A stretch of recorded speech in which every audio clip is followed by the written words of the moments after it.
Hello, sports fans, and welcome on into the Sean O'Connell Show on ESPN 792.1 FM, Utah's sports leader. Hey, I'm not Sean O'Connell. I'm Scott Mitchell. I'm filling in for Sean. He is actually out watching people beat each other up, and it's legal and fun and exciting. Personally, I'm not a person that likes to get beat up. That's why I'm in a room enclosed with nobody here. The closest person to me is none other than James Peterson. He's behind the plastic, so he can't get to me because James scares the dickens out of me. And, I'm coming after you, Scott. Well, and Steve Johnson was in here earlier. He scares me too. You guys are talking about mean bosses and all that stuff. Anyways, I'm sticking away from it. Look, it's Friday. It's Football Friday. But it's also Friday the 13th. So, fun day. A lot to get excited about. We're going to get excited about football today, mainly because, let's face it, it's the best sport there ever was invented. I think in the opening week in the NFL, was it every single show or every single game had a 21 million viewership? Is that correct? Am I stating things out of tune, James, or am I? I actually hadn't looked at the numbers, so we can just go with whatever they're you say huge. here. I'll just tell you, bigger, more interest in football, and there should be. So I'm super excited. We got some great guests on the show. We got Bill Riley. We got it's the quarterback and the defensive lineman. So I got Jason Buck, Outland Trophy winner, Super Bowl champion with the Washington Redskins. Nate Orchard, of course, he's the mayor of Sac Lake City. He joins us today. We're going to talk to our degenerate gambling folks.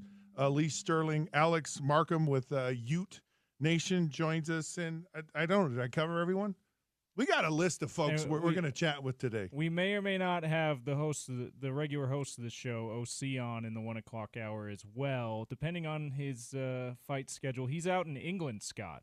Oh, calling fights. Oh, so he's so it's a 6-hour time difference. Yeah, 6-hour time difference, and he's got his own schedule today. But he said he'll try to make it work if it works with his schedule. So we'll see about that.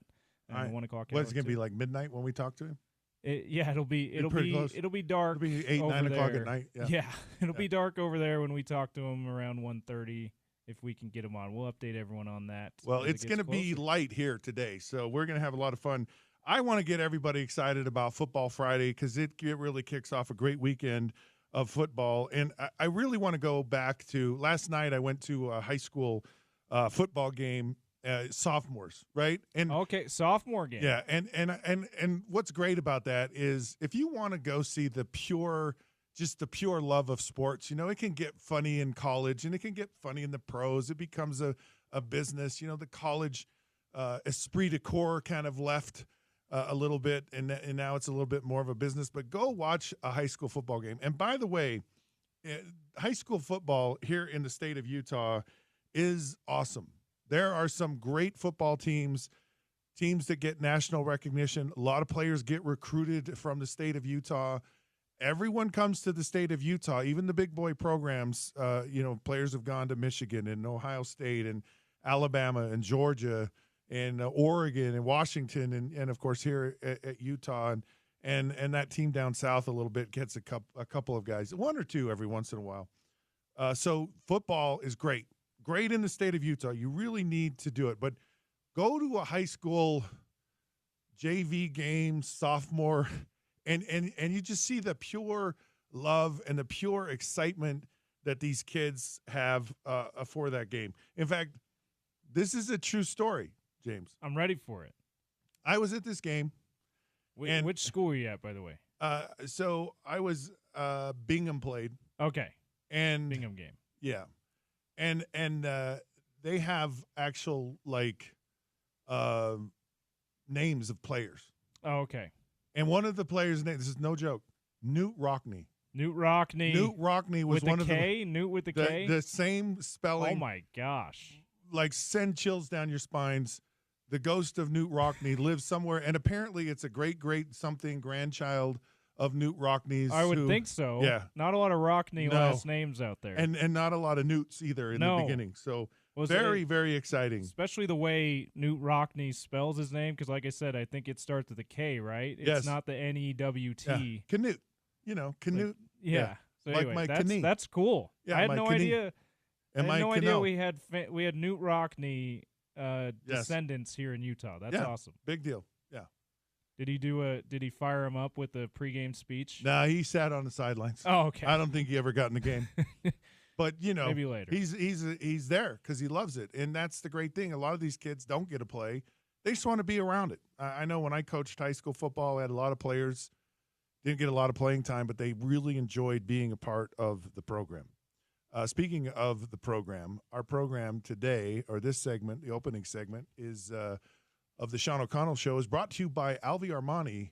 If you're having hair issues, gentlemen, or ladies, maybe it's just thinning more than you'd like, let Alvi Armani help you out. Find them online at alviarmani.com and tell them ESPN 792.1 FM sent you. By the way, we have 1 week left, is that right, with the Salt Lake Bees? Yeah, next week's the final homestand. Forever at Smith Ballpark, right? They're going to go out to daybreak after this. So we have ticket vouchers for you. All you have to do is text BEES, B-E-E-S, that's my Springville spelling, to 33986 to win. The last homestand of the season starts next Tuesday, the 17th. All right, it's not only Football Friday. It's Friday the 13th. And a lot of times people have superstitions. Are you a superstitious guy? Will you walk under a ladder? I'm not superstitious. I'm maybe just a little stitious. Stitious, yeah. I get it. No, I get it. There's levels. There's a spectrum. I really right? don't. He's on the spectrum. I mean, I probably am in ways that I don't notice, because I think we all have a little bit of superstition. Everyone has a little bit of superstition in them. I don't have those routines that I always have to do, though. You know what I mean? I don't have a lot of great examples of or things that I avoid, like you mentioned, walking under ladders. I don't. You don't care about that? I mean, have you ever, do you miss the crack in the sidewalk, James? No, I don't. What about the cat? The black cat walks in. Don't you have to put an X in the window if the black cat walks in front of you? You're right. Yeah, I do.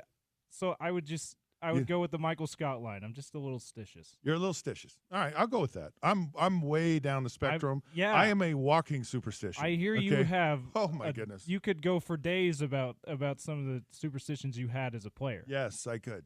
In fact, if the folks out there in Radio Land want to hear this, I'll tell you a few of my superstitions. Would you like to hear a few of them? So, did you have ones that were just in college that you let go when you were in the NFL as a player, or did you bring them with you at all levels you went? My superstitions started way back in high school. Okay. No joke. This is no joke. And here's how it all started. Like, you drive yourself crazy if you lose a game. You're so competitive. Yeah. I'm just telling you, like, you just hate to lose. You know, listening to Jim Harbaugh, and someone asked him about, wow, it was really fun to watch you in the locker room after winning that game. And he's like, well, you haven't seen me in a locker room before then. Like, there's nothing better than winning. Nothing is better than winning when you play in sports. Everyone tries hard. Like, you're playing against really good people, and you're out there. You've put yourself out in the public. You've put yourself in the arena. Who wants to lose that? Like, nobody wants to lose. Nobody wants to lose. In fact, it has an impact. It has an impact on schools. It has an impact on communities. You feel like your community is better when you're a winner. It's why little kids grew up in Utah and they vote for the Los Angeles Lakers, because the Jazz weren't beating the Lakers, and the Lakers were winning championships, and they go, well, I want to be with the winners. The real simple thing, right? Those heathens who are Lakers fans that grew up here, right? Yeah, and they should be banned from the state. So for me, like, I go, well, why'd we lose this game?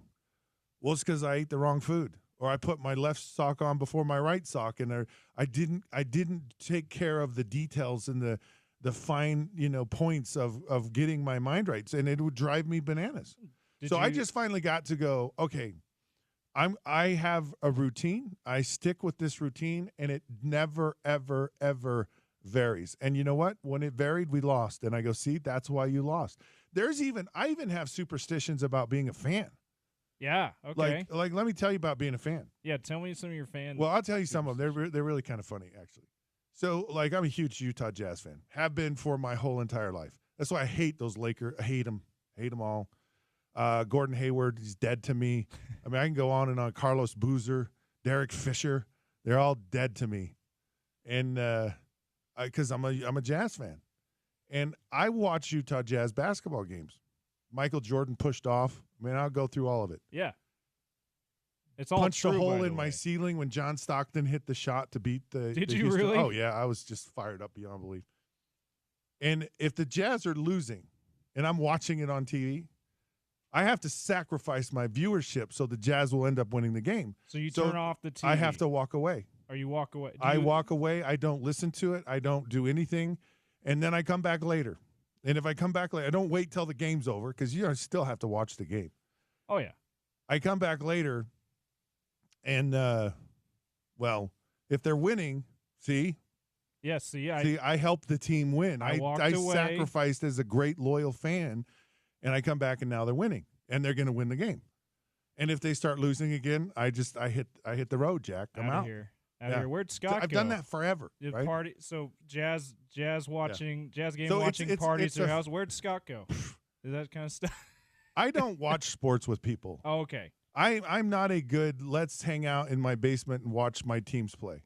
Now, if I don't have an interest in it, if it's not my team, like before I was the color commentator for Utah football, I had season tickets. I would watch games, and I go bananas. I couldn't watch it around anyone. I didn't want to be around anyone. Said words and phrases I don't even think are legal. I could be arrested for some of the things I've thought and said as a fan in my basement. So I had superstitions as a fan, but I also had them as a player. When I was in high school, I played high school football. They actually made a rule. Nebo School District made a rule because of me. I would get so nervous on game day, I had to leave at noon. I couldn't be at school the rest of the day. And now they make the students go to class on game day. Imagine that. Go figure. And if you don't show up in class, you're ineligible for that game. They didn't go, hey, didn't that one Springville star who make it to the NFL and never go to class after noon? Maybe we should just let them do what they want. Maybe there's something to it. I don't know. I mean, we did win state championships and stuff like that. So yeah, they if you don't go to class, and it was all me because I didn't play. You can't play if you miss class. I couldn't, unless it's an excused absence. I would show up. We had to dress up. Of course, we wore our football jerseys on game day. That was the cool thing you did. I think they still do that. Yeah. And I had a tuna fish sandwich on homemade bread before every game. That's what I ate right before. That was the last meal I had. Was it? And there was a little symbol. There was like in the locker room, or no. It was at home. Before? Okay. My mom was an amazing cook. She baked bread like every day. Okay, so homemade bread, tuna fish sandwich. She's baking 10 loaves of bread a day. It's amazing. Yeah, we had wheat that could have lasted for 2,000 years in our house. We had wheat everywhere.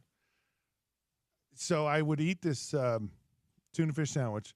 Bumblebee tuna, by the way. Not just it had to be bumblebee. It had to be bumblebee. Because bumblebee is not supposed to fly, James. Right, well, there you go. So it defies the odds. And so for me, there was some symbolism, like you're going to defy all odds. You're going to do great things beyond what anyone expects or you're capable of doing today. Plus, you just love your Utah roots. The bee. Exactly. Such a big deal. Right. So so it had to be bumblebee tuna. And then I would play a song. Which song?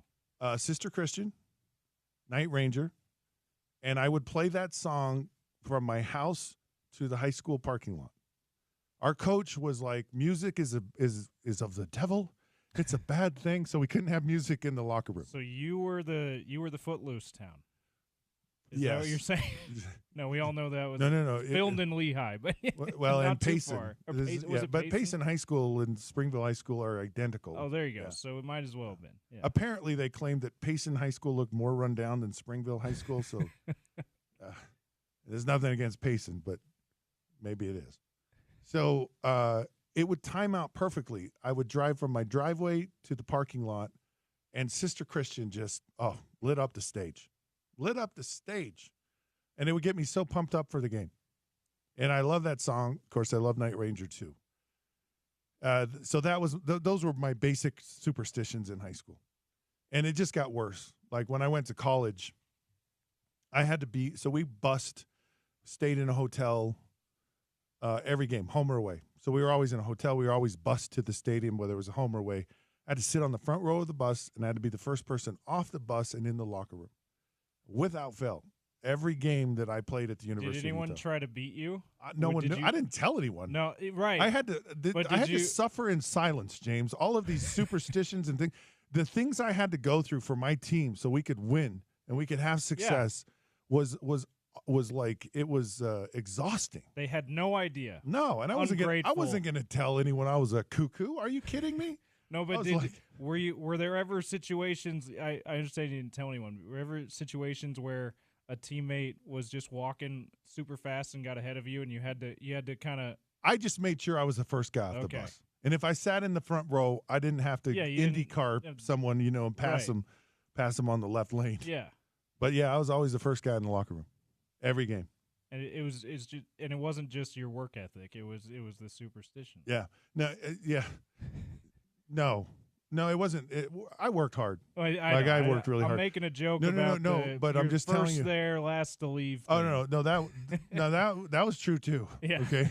that was later on. The NFL is like you just lived at the facility. Yeah. Like every off season, I was at the facility by 6:30 in the morning, working out my whole entire career. That was just par for the course. But that wasn't a superstition. That was just standard. Yeah, that was just. For me, that side of it was more about my mental prep. To just know that I show up and work every day, and so that was helpful there. But it wasn't the superstition. Utah's playing Utah State this week, and my freshman year we played Utah State and lost, and I was furious after the game. And felt like I played poorly and felt like it was my fault we lost the game. So I'm in a suit and my dress shoes. And, of course, we busted the game. And so normally my family would just take me home. They would drive to the game, and then they'd actually take me up to the Huntsman Center from Rice-Eccles Stadium because we parked there. That's where we practiced. And then they bust us. And so I'd get a ride back to the Huntsman Center to get my car. And I was so mad after the game because I probably screwed up on a superstition. Something went wrong. You're like, what did I forget? And I go, I don't want to talk to anybody. I don't want to be around anyone. I'm just going to walk to my car. And I was furious, right? So I walk about a block. I'm in my dress shoes and a suit, and I realized quickly this was a bad idea, because I'm walking uphill, and you're young and you're still in shape. We used to run from Rice-Eccles Stadium to the U on the mountain. Okay, we do that. You're like, I can walk this. Then I can walk in, and I was. I run this. A block into it, I wasn't mad anymore, and I was like, "Please, someone come pick me up." And of course, I didn't have a cell phone, so I had to sulk my way up the hill. And the last time we lost to Utah State, I'll tell you that, never lost to them again. But if you had lost again, would that have been part of your superstition? I better walk. It was like we'll lose the next game. Well, that was motivation. Like if you don't win this game, you're walking home. I actually had teammates whose dads did that to him. My dad, really? Just start walking home. Like you played so poorly today. I don't even want to be in your seat. Don't deserve. You Spielman? Yeah. Ohio State, great linebacker. Buckeyes, great. Yep. Utah played Ohio State my freshman year in the horseshoe. We 63-6. Ooh. He was the middle linebacker for the Buckeyes. We were teammates in Detroit for a few years. My dad made me walk home all over. And I go, what? Were you always a bad player? Or what was the deal? And it was in wrestling. Like if he lost a wrestling match, Dad had to make him walk home. Okay. Oh my goodness. What's the most minute? Okay, let me get into my NFL. Okay, NFL superstition. Yeah. These are kind of funny.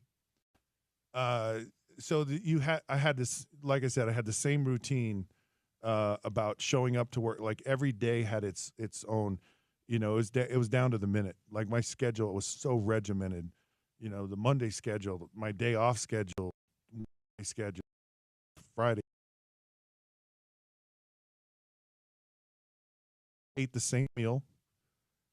I got on the first bus, again, first to get to the stadium. I walked out on the field.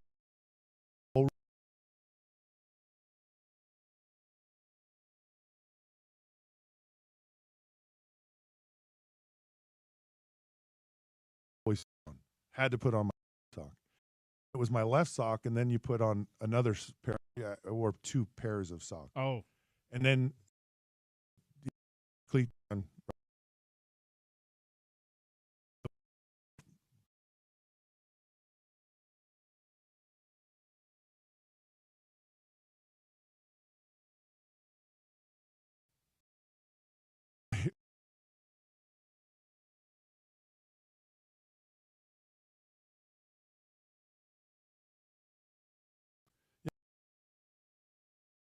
Of just there's not a lot of like super regular season games, nerves off the charts. So many guys. I mean, they're just the things guys go through, and the medications they take to prepare themselves to play. It's staggering. The shots they get the pain goes away. I mean, there's just a lot of things. And I would get so nervous that it was unmanageable. I just couldn't manage it. So I would go in a room, and you could usually find a room in every state, quiet place, no one was around, and I read a book. And I read a book that had nothing to do with football. It wasn't a thriller. It wasn't a war drama or documentary, because I love reading those books and war history books and all that stuff. Something light. It was like Barbra Streisand's autobiography. Okay. And I don't even like Barbra Streisand, but interesting life. By the way, you may not know this. Every film, every picture taken of her has to be from her left side. Really? That's her good side. And I didn't believe it. Then I saw the right side, and I'm like, no, she should stick with the left. She knew what side was her good side. Stick with the left, babe. Anyway, so those are some, and I had to do those. So if we lost, then I knew look, the other team was better. And you could live with it, but you can't live with it if you screw up your routine. And if I screwed, and I just, so I just never did. I never, ever screwed up the routine. But I had a very stringent, strict routine that I went through. And I'm sure I'm a psycho, right? I'm sure there's a bunch of therapists out there right now who go, we would like to talk to you. So that's we would like to write books about this and these other things. Yeah. Did these help you hone in on the other preparation details that you didn't do for superstition's sake? Well, part of the superstitions were how you prepared. Yeah. Yeah, like how you watch film, how much film, what part of the film, like you had to do all of that. Did you feel like there was a physical, like the working out when I worked out, the whole thing, how the whole practice routine, my study, how I studied for when I studied for things, the whole thing. So you felt every bit of it. So did you feel like because you did these things, I can focus a lot better on those other things? Was that something you felt? Yeah, it just quieted your mind. Like it's so interesting. Yeah, just totally. But if it didn't, it's like a workspace. People go, I got to have an organized workspace, right? Yeah. I can't function. Like Absolutely. it was totally that thing. All right, a lot to be excited about. Yes. A lot to be excited about. I have a poll question up. We have a poll question up. We might even have 2 poll questions. Yeah, I put them both up. Okay, let's go with number 1, and then we'll go with number 2. And we'll get to some of because I there's some games I'm really excited about in college. Super excited about a couple. Bill Riley. Of course, in the Big 12, there are some games that could potentially be upsets. And we've put a poll. We want to know which game of these 4 teams in the Big 12 that are playing is the most likely to be an upset. So who's going to get upset this weekend in the last non-conference week of college football, or at least for the Big 12? Is it Rice versus Houston? Baylor versus Air Force, Colorado versus Colorado State, or BYU, Wyoming? And if you want to troll BYU, it's okay with me. I don't care. Yeah. Anyways, those 4 games. Which one of those 4 Big 12 schools is most likely to get upset this weekend? Poll question number 2. Should I update? Should I give you the results so far? Oh, we have results. We have results. Oh, I'd love to. Yes, please. Colorado State over Colorado at about 39%. About a couple percent lower, though, 37%. And like you said, maybe this is a lot of rivalry trolling, but Wyoming over BYU. Oh, good. We like it. Distant third and fourth, Air Force over Baylor, Rice over Houston. Yes, Colorado's may be a dumpster fire. Colorado, to me, James, is the Real Housewives of wherever, right? Like, that's why you tune into Colorado, because it's becoming this just awkward, cringe-worthy, almost drama that we all just love to tune into, but it's so fake and it's so like not real world. And that's what Colorado has become, the Real Housewives of college football. We should have Coach Prime call it that from now on. A couple of comments that are really good. Someone write-in vote USU over Utah. Ouch. Got an Aggie fan. No. Trevor, go away. Trevor Porath on Twitter putting that in. And then someone saying, is Colorado State over Colorado really an upset? to your point just there. So there's our early results there. Colorado State over Colorado winning so far. And then the second poll question, Scott Mitchell. All right, number two. Number 2 poll question is, the pack is back. It's only at 6. It's a 6-pack. But, hey, we love a 6-pack. 6-pack. Right? From 2-pack to 6-pack. Yes. So now can we go to 8 teams? I feel like I'm part of the Pac-12. I have such a love and affection for the Pac-12. I think really everyone do. around here is going to be saying we, even though everyone's in the Big 12 totally. now. All right.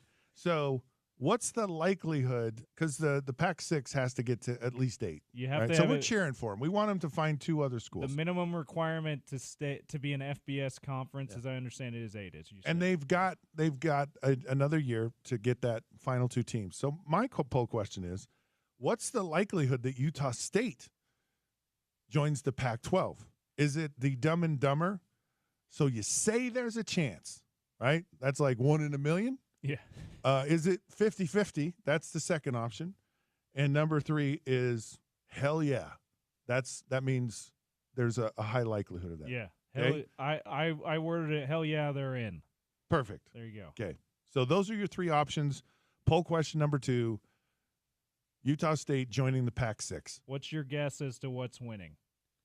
So you say there's a chance. Yep. 56% so far. 31% 50-50, only about 12% saying super confident, hell yeah, they're in. So, in other words, about 43%, 44% saying that there's a decent chance, and the others saying about 1 in a million. I think it's more than the 1 in a million. I certainly do. I think it's...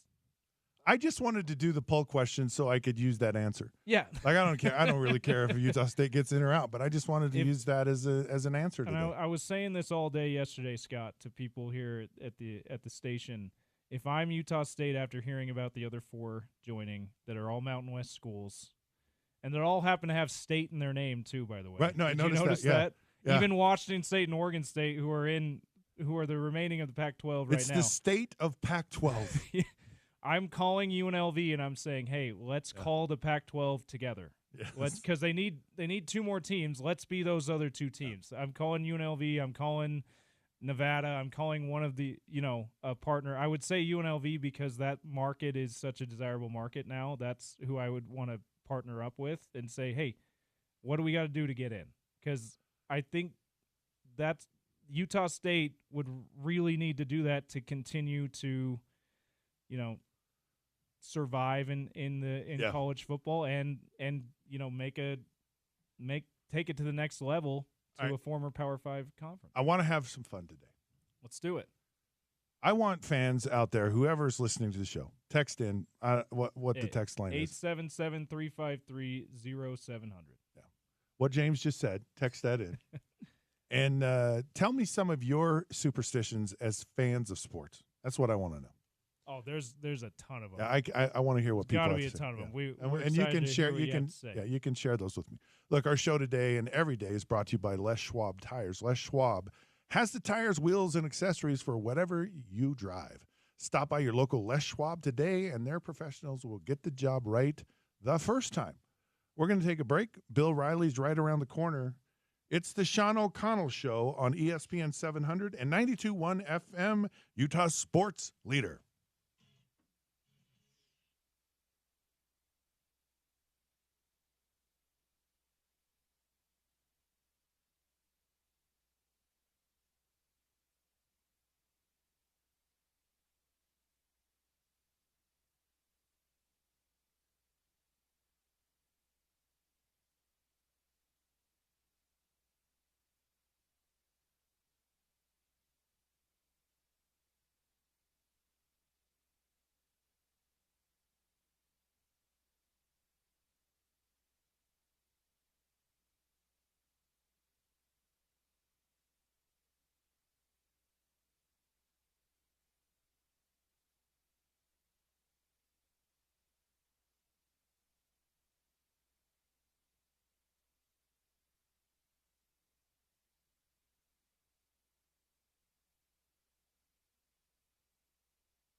All righty, sports fans. Welcome back to Sean O'Connell Show. I'm Scott Mitchell filling in for Sean O'Connell. Oh, man, that song just gave me chills. I am so excited about Football Friday on a Friday the 13th. Superstitions abound. They're everywhere. Craziness. But we've got a great, great weekend of football. Joining us right now on the program is none other than the voice of the Utes, the director of broadcasting at the University of Utah, and my good friend, Bill Riley. Bill, how you doing?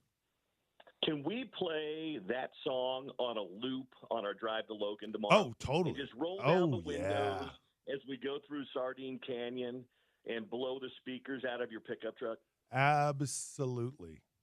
You know, I went it's it's the greatest power ballad of all time. Love it. Sister Christian's right. the best. See, it starts out, kind of builds, and then they have this, huge crescendo, the crescendo, and just pumps you up, and then it kind of brings you back down, and it just got me right. They have a big finish. Got me right. That's the thing. That's the thing with the power ballad. I did a whole show on this one day. It was a slow day, but power ballads are the best. The power ballad starts, it has a build in the middle, it brings it down, and then it has a big finish. I mean, that's the essence of a power ballad. Another great power ballad, Higher by Damn Yankees, great power ballad, and November Rain by Guns N' Roses.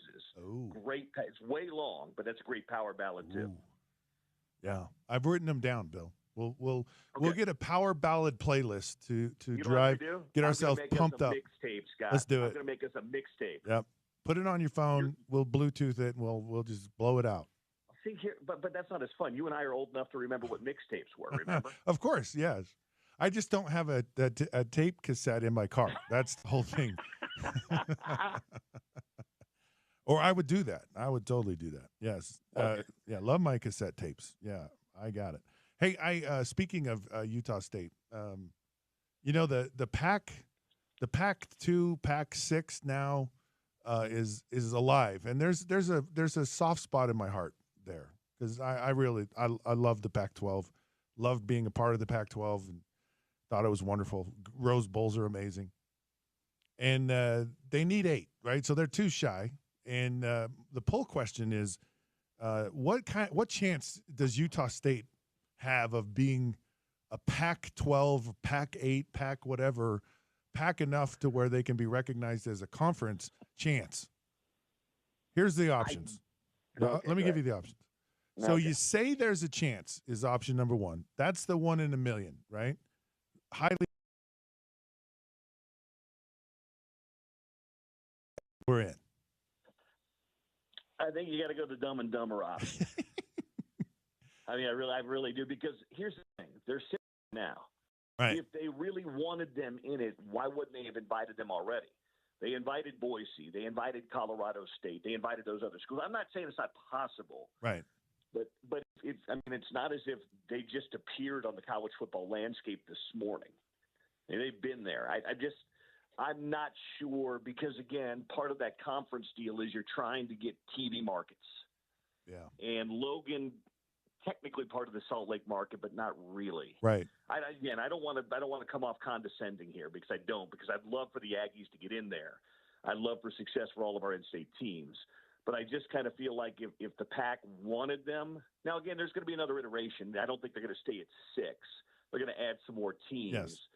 But I think they're going to look more east. I think they're going to look at the AAC and maybe some of those other leagues to try and, pump themselves up, expand their landscape a little bit. But I would say we're probably going to go with the you're saying there's a chance option on your. If I have to choose between the options you gave me, I think that's the winning one. All right, I have another poll question here, and this is a Big 12. So a lot of still non-conference games. Of course, Arizona's playing Kansas State, and that's a big game. We're going to know. We're going to kind of know, because I don't think anyone really knows what this conference is all about yet. I don't think we know really what Utah is right now. I mean, they've played 2 opponents that they've basically handled, but I don't know that they won excitingly, but especially against Baylor last week. But of these 4 games, non-conference game, which one do you think is the most likely upset? So Rice, Houston, Baylor, Air Force, Colorado State, or BYU Wyoming? I don't think any of those. I mean, is Air Force beating Baylor an upset? Because Air Force is usually pretty good. I don't know. And, Baylor, they didn't impress me last week.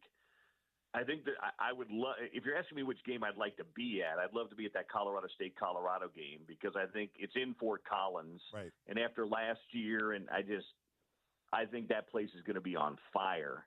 I don't know anything about Rice. Houston bounced back a little bit last. I'll just for giggles, I'll say Colorado State or Colorado. Okay, that seems to be leading right now. I woke up this morning with the idea of Colorado being the reality housewives of the Real Housewives of college football. It's just a train wreck. None of it's real. It's very fake, but everyone seems to want to tune in to the dumpster fire. And it just feels to me like things are just kind of unraveling in Colorado, and we all want to tune in and watch just because it's a nightmare. Yeah, the Real Housewives, those women, all they want is attention. They act like they don't want attention, but that's all they want. They want you to watch them, to pay attention to them. They're egomaniacs. That's exactly what Dion is at Colorado. He's an egomaniac, and his kids are too, and that culture is permeated through the program. And nobody likes each other either. Yeah, and it's a look at us program, much the same way, really any reality TV, but the Housewives are especially. Now, I'm more compelled to watch Colorado. I've never watched the Housewives, and I won't. But I watch that because there is some interest, and I always say sports is the greatest reality show there is because there's no script. But yeah, I think that's a pretty apt comparison on your part. Are you surprised that Utah's kind of dropped in the polls this week after winning? Does that surprise you at all? I mean, did they? 12? I guess I guess a little bit, maybe. I don't know. I just think early in the season, it wasn't like they moved 7 spots. Yeah. I just think people are unsure of Cam Rising. He got injured. He's had a history of injury. People are going to look, and you beat Baylor 23. You were up 23-0, and then you didn't score in the second half. Right. So if you watch the game, and it was, by the way, the second most watched game of schools in the West last weekend. It was in a good time slot on Fox, so people saw it. It wasn't like it was buried on, the Pac-12 network. So, no, I don't think it's a big deal because I think, again, style points don't matter anymore for Utah or anybody that's in a P4 because if you win your league, you're automatically in. So, no, I don't think it's a big deal. Speaking of Cam Rising, where do you think he is this week? I know that he's been with the team. He's been at practice doing all that stuff. Whether he plays tomorrow or not, I don't know. I haven't talked to Kyle. I don't know. You know how Kyle is. He plays very close to the vest. He says, if he runs out on the field, then he's playing. If not, if I had to hazard a guess, and I don't like to guess on things, I always think, especially in an early season game where you've got more talent than the other team, I think you err on the side of caution. And I think that's probably what Utah will do is err on the side of caution. And so if there's any because again, we know it's not a super serious injury because Kyle said that himself, but it's a hand or a face. And you had these, Scott. I talked about it last week. Yeah. You've whacked your hand on helmets. You've broken fingers. You've had your hand cut and stepped on. That's painful. That's hurt. Those are injuries that you can re-aggravate. They're not season-long injuries, but they're an injury that could keep you out of game. And I think if they could do it, I think Utah would probably like to give Cam as much time to let that hand, finger, whatever it happens to be, heal up so that he's ready to go for conference play next week. I don't know, again, not making the prediction that Isaac starts, although it wouldn't surprise me. But I think you always err on the side of caution when you feel like you can. Yeah, those hands are, and the reality is with the hand is it's something that will probably just nag him all year. It's just one of those things. Well, you played. You played college and pro. How often did you play where your hand was bothering you, where you whacked it on a helmet or got stepped on or did something? I'm going to guess you played in a lot of games, but you also probably, if you didn't have to, if you had a game where you could rest, you probably would have liked to, right?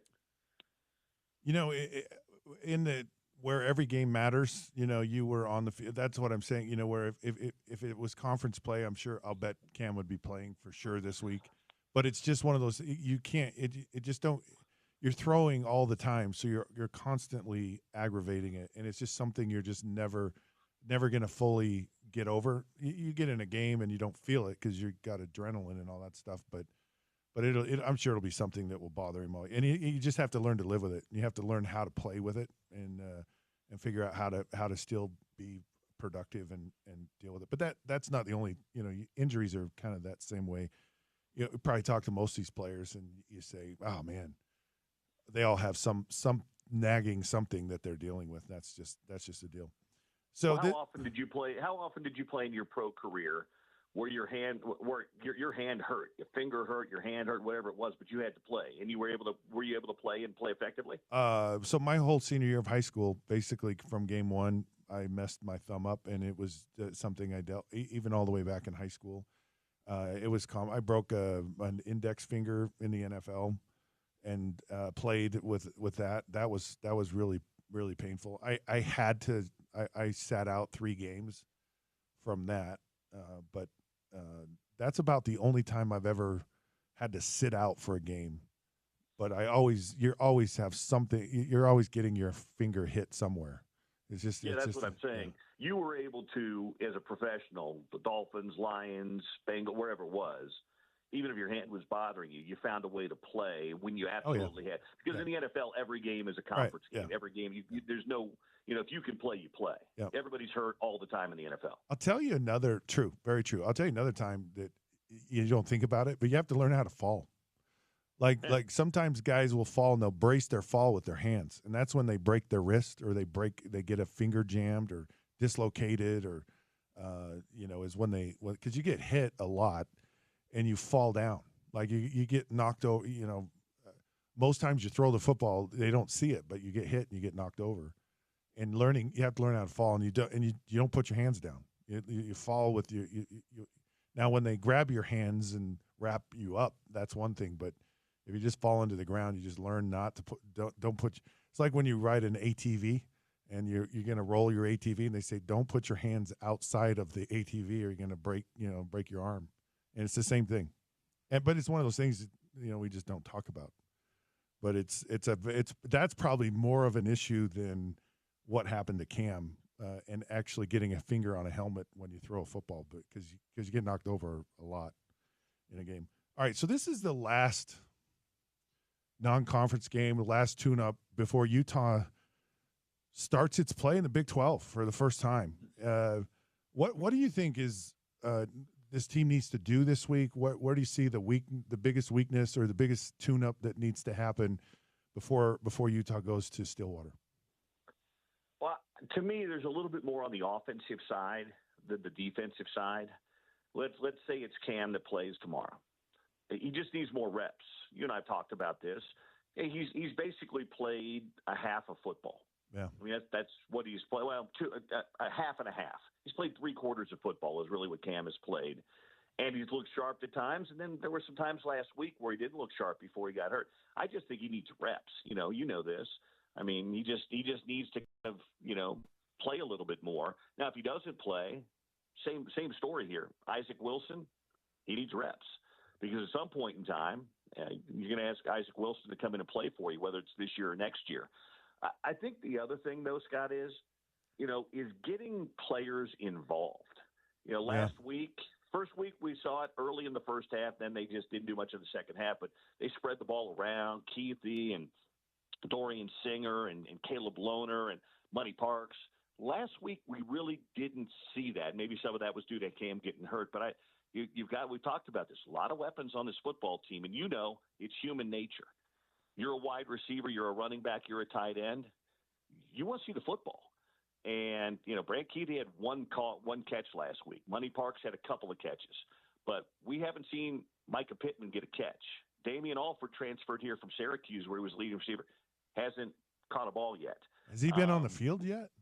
Yeah, he has, but he hasn't caught a ball. Yeah. Landon King, who you and I both thought was poised to hadn't caught a ball yet. Yeah. So I just, this, getting as many people involved as you can, and I'm not saying you have to focus on that, but if you're 3 weeks in and you're a guy that thought you were going to have a good season and you haven't seen the ball yet, that's tough. So I just think if you can your first goal is always to win the game. But, I think on the offensive side, because they've got so many weapons and they could be so prolific, I think probably getting a few more guys involved would be a good thing tomorrow, too. What do you think? Absolutely. I think it's priority one for me. I'm curious also about Isaac. What do you do with him? Because if you want to get all these guys involved, it means you kind of have to unleash the hounds. You can't hold him back. How would you handle Isaac in this game? Well, I mean, you and I talked about it last week. I just think as a quarterback, you need to have a little bit of confidence. Now, he came in last week, and he wasn't getting the reps. I can guarantee you, whether Cam practiced a ton or not this week, Isaac had a bunch of reps. So I think you just have to run this game like you would run it with Cam Rising or run it with a normal game plan. And this kid, it's not as if this guy was some sort of triple option quarterback in high school. Right. He can throw it. Yep. Now, maybe you're not as aggressive. Maybe you don't open the playbook up as much as you would with Cam Rising because he knows all of it. But I think you find that good array of plays if you're Andy Ludwig that you and Isaac really like. And you know this, Scott. You did it with Miami. Just keep running them until they stop them. It wasn't like you and Dan Marino got exotic with Duper and Clayton. But those guys were open. You ran, I think you told me one time you ran about the same play 3 or 4 times, 4 or 5 times in a row. What was Shula's motto? Run until they stop it. I think if you're Utah, you find that pocket of plays that really work for you and for Isaac and the team, but include some throws. I think that Utah State, if Isaac's playing, is going to just load the box and say, we're going to try and take the run away from you. And we want this freshman quarterback to try to beat us. I think Isaac's got it in him because I just do. And I'd like to see a good mix, and I'd like to see him, like you said, kind of let the hounds loose a little bit and see what he can do. Oh, I would love that. I would love to be able to talk about that, watch that, see that. I think it would be a wonderful thing. Hey, Bill Riley on the Sean O'Connell Show is brought to you by Advanced Window Products. Tell us, Bill, about Advanced Window Products. What have they done for you? Well, what they've done for me is give me a great product. But what you guys need to know is windows. They're a little pricey. They're something that you're not going to add to your house every year. But when you do need windows, you want a company that's going to do a good job for you. It's an investment. It's an investment in your home. Windows are. You want a company you can trust that's going to give you good service. Well, most companies come out. Yeah, there's some local companies, but then they farm the work out of state, out of country. That's not the plan. That's not the case with Advanced Window Products. Everything they do is right here in Salt Lake City and in Utah. So they come out and take your order. They manufacture your windows and your doors and your treatments all right here in the state of Utah. So you can check in on it as they go. It's usually about 8 weeks from measurement to installation, and it's all done right here. And it's a locally owned and operated company. They've been in business for over 36 years. So they're not going anywhere. They have great customer service, and their product is top-notch as well. What they did for me, my house didn't need windows, but I needed I needed blinds, I needed shutters, I needed something to make my house look good and complete. And that's what they could do for you as well at Advanced Window Products. It came out, I got plantation blinds and shutters, and it just looks fantastic. So you guys know Nate Orchard. He's one of the owners of Advanced Window Products. He and Jake and the entire crew, they just do such a good job over there. And again, they're locally owned, locally operated. You're going to get a good product. You're going to get great customer service, and they back it up with a lifetime warranty. So if you get 10 years down the road and you have some issue, they're going to back it up for you. Good people at Advanced Window Products. Tell them I sent you in. Just tell Nate you want to talk a little Utah football and get some windows as well, and he'll do that for you too. So I can't recommend them high enough, Scott. It's Advanced Window Products. No, they're great, and well said too. And thanks for joining us today, Bill. Look forward to our drive and our long conversation Saturday about the University of Utah against the Utah State Aggies. We're really looking forward to it. So take care and have a great day. I'm going to work on the mixtape right now. All right, good job. All right, we'll catch you later. Thanks. All right, there you have it. Bill Riley, of course, brought to you by Advanced Window Products. This is the Sean O'Connell Show, ESPN 700 and 92.1 FM, Utah's #1 sports talk.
All righty, sports fans, welcome back. It is the Sean O'Connell Show. I'm Scott Mitchell filling in for Sean, who is off watching people fight each other. By the way, if you're interested, which I am because I love YouTube, go to YouTube, ESPN 700 Sports Utah. And the show is live, so you can actually see my ugly mug in live color if you're so interested. Hey, also text 877-353-0700. We want to hear about your superstitions. What are you superstitious about as a fan of sports? We've got some great comments coming in. I want to share a couple of them with you. Actually, one texter says, look, I got to wake up, and the first thing I do is text my buddies. Wake up, it's game day. See, you got to do that every game, every single game. I get it. I understand it. I live it. Call us all crazy, but we're great sports fans. We do whatever we got to do to be ready for the game. Another texter says, I always listen to the Ute games on the app unless it's a blowout or a conference championship or a big game. Then I'll tune in until things aren't going the way I like them. I'll listen through the app again. See, so that's what you have to do. It's like what I do. It's kind of like you, except that he still listens on the radio. And so that's got to be my favorite text of all time because he says he listens to us. He listens to your call. Yeah. You and Bill Riley here on ESPN 700. I wouldn't listen to those TV guys because they don't know what they're talking about. We know what we're talking about. You know what we're talking about right now? I think we're going to take a break. I know we were a little long with Bill there. So, look, check out YouTube, ESPN 700 Sports. Text us, 877-353-0700. 877-353-0700. One other text that was interesting, Scott, that's not about superstitions that I feel like needs to be read. What do you got, here. James? How do you not put UNLV over Kansas on the biggest, most likely upset poll? Well, so that's another write-in. Must vote. be UNLV over Kansas. UNLV fan. Yeah, they like the Rebs over. What's the Jayhawks. What's your take on our little poll question there? I like it. I think. But who's you? Who? Oh, you what's picking? my? Yeah, I'm going Colorado State over Colorado, which again I would say maybe not technically an upset, but if we're talking about a group of five, I understand the theme here, Scott. It's group of five team beating the Big 12 team. Right. Yeah. So we're calling them upsets for the polls purposes. I'm going with Colorado State over Colorado. Look. If you're a Power 4 team, you should be better than the group of five teams, I would think. Why are you why are you a Power 4 team then if you're not? Get out. Relegate them. Get rid of them. ASU narrowly avoided an upset over a group of five team, a good Texas State team coming out of the Sun Belt, last night. So that was a fun one. ASU's 3-0, Scott. Did you believe that? Do you believe they could win 3 games all year, though? Talk to me in a month. Look, I like Kenny Dillingham, and he's a good coach. I think schools that hire someone who's an alumni a lot of times is a good move because the alumni just seems a little bit more invested, a little less likely to go somewhere else, just kind of tries harder, has more connections into the community. Jonathan Smith, who was up at Oregon State, just did it. I mean, Oregon State was thought of worse off than Arizona State was. And he really turned things around there.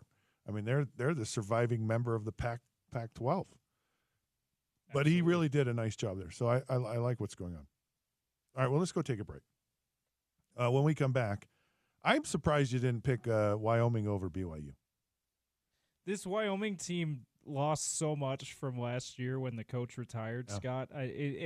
As suspect as BYU can look, they're 3-0 too, but as suspect as they've looked, especially over SMU, I just can't bring myself to see the Cowboys taking down the Cougars this week, Laramie. even at home. I hate Laramie. It's a hard place to play and live. I'm so glad that Utah had the COVID year and didn't have to go to Laramie that year because that was not fun. All right, we'll come back. We're going to talk to Jason Buck. He's a former BYU player, NFL Outland Trophy, Super Bowl champ, good friend. Jason Buck's right around the corner. You're listening to the Sean O'Connell Show on ESPN 700 and 92.1 FM, Utah's #1 sports talk and your home of the Utes.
All righty, sports fans, welcome back. It is the Sean O'Connell Show on ESPN 792.1 FM.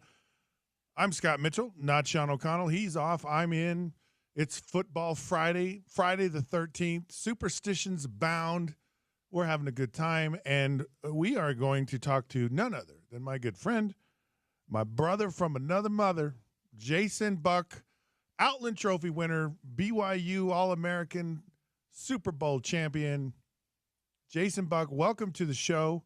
How are you doing? What's going on this Friday the 13th for you? Dude, I'm doing great.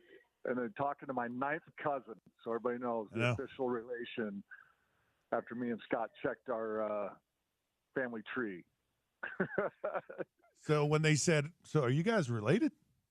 Yeah. We are relations. We are relations. We are relations. Like yes. 1650s in there. We had the same great grandparents, in the 1650s. So that's why we're both like 6'6" monsters. But there's some similarities between us. We look similar. Yeah.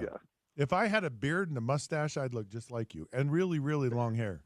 Long hair and a lot of rage. You're nicer than I am. Yeah. Well, my rage is silent, but it's still there. Yeah. Okay, so your beloved BYU Cougars are headed to Laramie, Wyoming. Do you have any fun or fond memories of Laramie? Did you ever play up in Laramie when you were in Provo? Yeah, dude. What a great place to play football. It is. I mean, talking about people that just hate BYU. And I caused a riot up there. I was accused of flipping off the crowd, which I did not. They had a great team that year. It was really a deciding game for the conference championship that year. And I sacked the quarterback. The crowd's yelling "F-U, BYU." The student section mainly chanting, going crazy. I put their first-string quarterback out like second play of the game. There's things like we come out warming up for the game. You're standing by the edge of the stadium there, and all of a sudden you feel something splattering all around us. Guys are yelling. There's a couple guys or a guy up urinating on us from up in the stands up above. Just crazy stuff. Only in Wyoming. Right. So anyways, they're chanting "F-U, BYU," and there's their last chance to kind of get back in the game. And, they're down inside our 30, 40, somewhere in there, and they're threatening. And I sack the quarterback, and I get up, and I point at the crowd and do a bow. And, dude, it was pandemonium. People crawling over the rails, coming up the sideline, throwing cans and trash at me. I mean, it was insane. So, I don't dare go back to Laramie myself. Well, there's not really any reason to go back to Laramie. I mean, you can drive through there, and usually it's about 80, 85 miles an hour or faster, especially going through Laramie. It's quite a place to go. It really, and I think anyone who plays football in their life needs to go to Laramie at some point. Some point you have to go to Laramie. You have to experience it. It's a rite of passage. In college football, and they're passionate fans. Hey, it's Friday the 13th, Jason, and that means for some people superstition. How on the spectrum of superstitiousness, where do you rank? Where do you fit on that spectrum? You a superstitious guy? Football locker room superstition? Yeah, I mean we can talk that. Or I mean I don't walk under ladders, and I kind of freak out if a black cat. I think my life ends if a black cat walks in front of me. So Are you serious? I'm curious. I'm more curious. I'd like to hear all of it, but let's start with the football side of it. I'm not very superstitious, in my personal life, but in football, very much so. We all had our routine, right? And you couldn't break that, or else, it just like almost ruined your game. Like you have the same trainer tape you. Nobody else could touch me, but Yoli Olkin at BYU. Of course, yes. Right? That's a good one. Yeah. Right? And same in the NFL. Yeah. You have your guy that you go to. Nobody else. Nothing personal. It's just how it is. Oh, it's just how it is. You have your same routine you do every week. Get down early to the stadium before everybody else. And then you have the same guy tape. Then we have put on my socks the same way. What is it about socks? Because that's the thing for me. Like, did you find your socks were the first thing you put on? Or you put your socks on first? Yeah. Pretty well. back in our day, the jock and stuff. But yeah, socks are pretty much about the first thing. And then I had another big superstition for me, and the guys in our corner is you always had to have the same guy pull your jersey over your shoulder pads. Oh, yeah, you guys had. Right? I didn't ever have to deal with that, but yeah, you defensive linemen, you had that tight jersey. Super tight jersey. The old linemen, D linemen, the linebackers, we'd have that. We'd have to have the same guy, so I'd only allow one or two guys to pull my jersey over. All right, here's a question. I want you to be honest with me. You can't lie, Jason, because you don't lie anyways. I don't, but I might have to omit an answer. So did you ever not follow your superstition, your routine, and lose and go, it's because I didn't do this today? Did that ever happen to you? Put my socks on wrong guy pulled over my jersey. Dude, I never allowed it to happen. I am so consistent. I mean, I never broke, right? I would not break. I mean, and like you said, I mean, it would be for who's taping me or who's who's working on me you'd almost get in a fight over that. Like, that's my guy. Nobody else touches me. That's the guy that's going to do my jersey. Nobody else. And we all understood it. So we did it for each other. Like, I'd only pull it over for one or two different guys. Like me and Govea when I was at the Redskins. He was my BYU buddy, right? Or Andre Collins, a couple linebackers. You just only trust certain people. Nobody else could touch you. So yeah, I never broke it. I never broke it. See, you're such a good boy. You're a good Boy Scout, Jason. Listen, this is coaches would do the same thing, right? I mean, your head coach would have the same routine. Yeah, everyone did. Yeah, everybody did, and nobody would break their routine or they would lose their crap. Yeah, it was, you'd come out of the Redskins Stadium. I remember RFK back then, which is one of the great legendary stadiums. We had to come down this crappy old tunnel because it was an older stadium, and you'd come out in the baseball dugout. And so you had to be real careful, like not to lose your slip out from under your feet on the cleats on that cement. And you come out, and it's kind of low for us football guys. And we'd go under that where you walk right out of the baseball dugout, and there was like a little sign there. It was like "Hail to the Redskins," or whatever. And everybody has to go by and tap it right on their way out, and then you climb out of the baseball dugout, step up on the cement, and step up into the stadium. There was there was a routine. Everybody had the routine. The team had the routine. The coaches had the routine. And there was something about the routine that just really kind of got you right. It just got you right for a game. It's like there was just something that just dialed in your brain. It just really put you in a frame of mind to just say, okay, we're going out. We're going out to battle. Like clicking those little things in your DNA. Yeah. Right. I mean, I'm telling you, so it's like as you get through warm-ups in your system, and then they do the national anthem, and I mean, just when the national anthem is ending and the jets fly over, it is just like every fiber of your soul is exploding to play that game. Yeah. I mean, it's emotional, it's patriotic, it's tears, it's I mean, that for me, the national anthem to open the game is just an unreal moment. Yeah. At the end of it. Yeah. Hey, you're listening to the Sean O'Connell Show on ESPN 792.1 FM. This segment, the red and blue segment, I'm the red guy, Jason's the blue guy, is brought to you by Standard Restaurant Supply. Standard Restaurant Supply is your tailgate headquarter. Get everything you need to make your tailgating epic. Located at 3500 South West Temple and online at standardrestaurant.com. So get your tailgate on with everything you'll need to go big this year from Standard Restaurant Supply. That's a cool place, actually. Hey, there's a text on here, and it says why. And there's also so we have a text line. We're curious. We're getting the fans, folks listening into the program, their superstitions. And one fan actually said he showed a clip of Wyoming head coach Joe Glenn flipping off Kyle Whittingham. If you have a text and you want to text in your superstitions, it's 877-353-0700. 700. Text into the text line. There's some pretty funny stuff. I wanted to talk a little bit about last night's NFL game.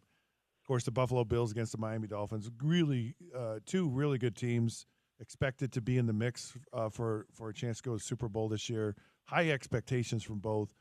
Great game. One of the better games in the NFL this week. Tua Tagovailoa gets injured, gets another concussion. Where is your head on this subject? No pun intended there, by the way. Because he's had several now, and it didn't really look like it was that violent of a hit, But I don't know. And he just signed a new contract. Where do you stand on what should Tua do? Dude, I think sometimes I think it's become so, and each individual is different, right? And we become so aware of it. In some ways, I think I can be almost hypochondriac. It's got to be an individual judgment to know where he's at. I remember laying there in bed. My career meant so much to me, and I loved the game. Back in our day, we weren't aware of the brain injuries and what it was. You just thought you had to toughen up, right? When your head was hurting and you couldn't sleep at night, and it's just throbbing, going to explode. You're like, suck it up, man. And you go out and you take those first few hits the next day of practice, and then the headaches go away. So you kind of like a masochist, or whatever. You thrived on the pain, and you learned how to thrive on the pain. You learn how to go get rid of your headache by more endorphins, by striking head to head with somebody else. And you didn't realize what you're doing to yourself, and you deal with that the rest of your life. I mean, you and I both do. But I know that each hit can be a little different. I mean, I honestly look at all the concussive hits I took and then managed it. And they have creatine now, and they have ways to manage it, and better supplements, and light therapy, and hyperbaric chambers in the teams. I mean, they have so much more than you and I ever dreamed of, Scott. So I wanted the game so bad I'd hide my injuries. And, a lot of guys do. Right? We all did. Right? You wouldn't tell the coaches or the trainers about your injuries because you didn't want to have that black mark on you. Right. So we'd all hide it back in the day, especially. But now you're like, he's just got to make that individual decision for him to know how bad it's hurting him. Because you and I both seen guys so bad they got punch drunk, right? Right. And you're like, oh, dude, you better call it. But for me, it was my next paycheck. It was my wife, my children. I was literally willing to go through anything. Dude, I would lay down on the bed at night after practicing 2-a-days, and I couldn't even budge my head. Just turn to the left or the right a micro inch. Just like I could not even adjust it because my head was just pounding and throbbing, and water's rolling out of my eyes down the side of my cheeks, and I'm just trying to go to sleep, right? Just from the pressure in my head. And I actually had numbness. I have numbness on the left side of my body. It's kind of like waking up from a dentist. And the only thing they can figure is that I had pressure on my brain from so much hitting. But I was never going to quit, right? There was nothing in the world. I'd rather die than quit. And that was just me at that situation in my life. And I've dealt with it. I'm 60 now, and I manage it with good health and exercise. And, you suffer some things from it. But, man, I'd play the game again in a heartbeat. In a heartbeat. So when you're ready to give up the game, yeah, you better, on your health, take care of your health. But the game's gone forever. So BYU and Utah, this is a Utah station, by the way, just so you know. Yeah. But I'm happy to have you come on board. I smoked a peace pipe. Yeah, no. I'm like, you're my buddy. You're welcome. Yeah. So they're now in a conference again. Isn't that awesome? Together. The chickens have come back to roost. So I'm so happy that announcement. So happy. Well, I'm happy too. And Jason and I, for you people out there, Jason and I used to do a podcast together called Rivals. Really fun. It's where I got to know Jason. We had a great time. A lot of great conversations. Really wish we were doing that still. That was a lot of fun. And so I would bet Jason, like on this year's game. So I'm going to offer that bet again this year. No. So do you want to do a little wager on the BYU Utah game again this year? Do you know how painful that was to have all the hair ripped off my chest? So one of the things we did for all you listeners out there is if Jason lost, so if BYU lost, which they did, they lost like 9 times in a row, and Jason had to. I waxed Jason's chest hair, and I made a block U into Jason's chest. I think you can go online and find it somewhere. Probably, and you just like a gorilla, man. You took it. You took it like a man. It was good. So, any wager on this year's BYU Utah game? Now that we're in a public forum here, just curious if you're interested. I have to admit, I had to take the bet because I'm a BYU guy. Right. Even knowing, analytically judging the team, that I felt Utah was going to win the game, was a better team at the time, and that's hard to swallow being a BYU guy. But if you're going to be a true analyst and truthful, you got to truthfully say my team, my alma mater, might lose. Right. And so that sucks. Right. So are you gonna take a bet or not? That's all I want to know. And I took that bet knowing I was going to get a U ripped in my chest. Yeah. But they're now in the same conference. I mean, Jay Hill's got that defense going. You know what? I am happy with Jay Hill. That's been a great improvement at BYU. It absolutely has. So, and it's got him in the game. So thank goodness they made that adjustment. So are you taking the bet? That's what I want to know. For Utah. That's all I want to know, Jason. I'll go with home field advantage. Is it Utah or is it BYU? It's at Utah. I'm not giving you any points either. This is just we win or lose. At Utah is a tough one, brother. All right, the loser buys the other one lunch. I'll make it easy on you this year. Okay, don't rip all the hair off my chest. No, we'll make it easy. Okay, lunch I am good with. All right, there you go. I'm good with. We'll do lunch. So my Cougars have got to do it. And then, hey, the defense is much better. It's got them in the game. That'll be a great. I'm so happy they're playing each other again. Yeah, me too. And BYU's on its way. I'm going to give that analysis. It's not where I think it could be or I'm hoping it will be, but and it's not dominant like we were back in Lavelle's prime. Yeah. But it's solid. They're solid. Well, we'll see what happens. So, all right. Yeah, we'll see what happens. I'll bet you lunch. All right, bet me lunch. Utah, I would definitely give Utah 7, being at a home field advantage. That is, I think home field's easily worth 7 in the NFL or in college. Just those points you got to make up. And it'll be an emotional game. So. Well, it'll good. Be a great all right. one, dude. Having that rivalry back in conference, Big 12, that is so awesome. I'm excited. I'm going to get a free lunch, so I'm looking forward to it. But you know what? I'd rather not have it with anybody else than my brother Scott. Yes. Yeah. Right. I'm going to make you take me to lunch. I think at the Pie, up on campus at the U. All right, we got to talk all the secret, subterranean stuff that we can't really say on air without getting in trouble. Yeah. Yeah, and you're good at that, too, saying subterranean stuff on the air. Yeah, just to be honest.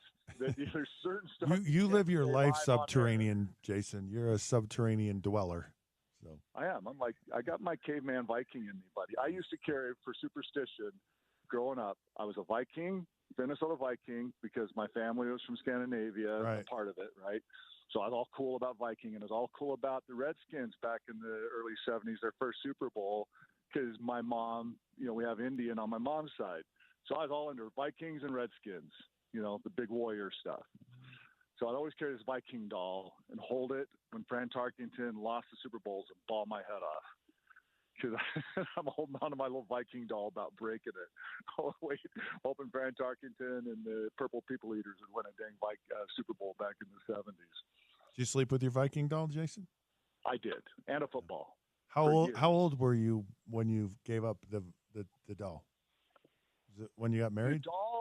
The doll I gave up probably around my freshman year of high school. Okay. Going into high school, sleeping with it. But then my football, I actually slept with my football clear through my senior year of high school. Yeah. You're subterranean. It was basically getting married. It was basically getting married to Roxy that made me give up football. Yeah. Yeah. I bet she threw down the gauntlet on that one. Like, Jason, it's me or the football. You pick. So you picked wisely. All right, we can take a break. Really appreciate you joining us today, Jason. Jason Buck, there, brother. My good friend. Thank you very much. Have a great day, Jason. You too. All right, go Utes. All right, let's see. The Big 12 at noon is brought to you by Mountainland Supply. Go to mountainlandsupply.com. Folks, 1 week left. Salt Lake Bee season is only 1 week left, and we've got ticket vouchers for you. All you have to do is text BEES, BEES, BEES, to 33986 to win a pair of tickets to a Bees home game. The last home stand starts next Tuesday, the 17th of September. You're listening to the Sean O'Connell Show on ESPN 700 and 92.1 FM, your home of the Utes. Nate Orchard is up around the corner. Catch you in a bit.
Wow. All right, sporty fans, welcome on in. It is the Sean O'Connell Show on ESPN 790 and 92.1 FM.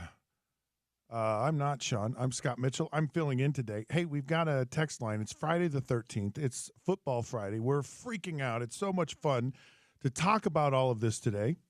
We want to hear. Do you have superstitions, right? Friday the 13th. Superstitions about your sports, watching sports, or anything. I know I certainly did. Text 877-353-0700 to the text line. Let us know. Love to hear them. Hey, someone texted in. They said, thanks for putting Scott Mitchell on. Thank you very much. I appreciate it. That was my mom, by the way, who texted it. No, I'm just kidding. Scott, okay. You can't have your mom text the show. Sorry. No one loves their sons like their mothers. And my mom, she was a good mom. Just kidding. Scott Mitchell's mom. What's her name? Della, Della. She passed away a couple of years ago. Oh, did she? Okay. But she's texting from heaven. Texting from heaven. If anybody she's could welcome do that, to text from heaven look, anytime she wants. My mom could text from heaven, okay? Really quick, Amazing. before we get to Nate Orchard, my mom met Dan Marino for the first time and shook his hand. And she's like, oh, you have such a wimpy handshake. And this is the first time. And I was like, Mom, like, you're totally embarrassing me. This is like legendary Dan Marino. And she's like, what? He's got a wimpy handshake. I like a firm handshake. So my mom spoke her mind. Talking about someone who speaks his mind, we have joining us none other than Nate Orchard, brought to you by Advanced Window Products.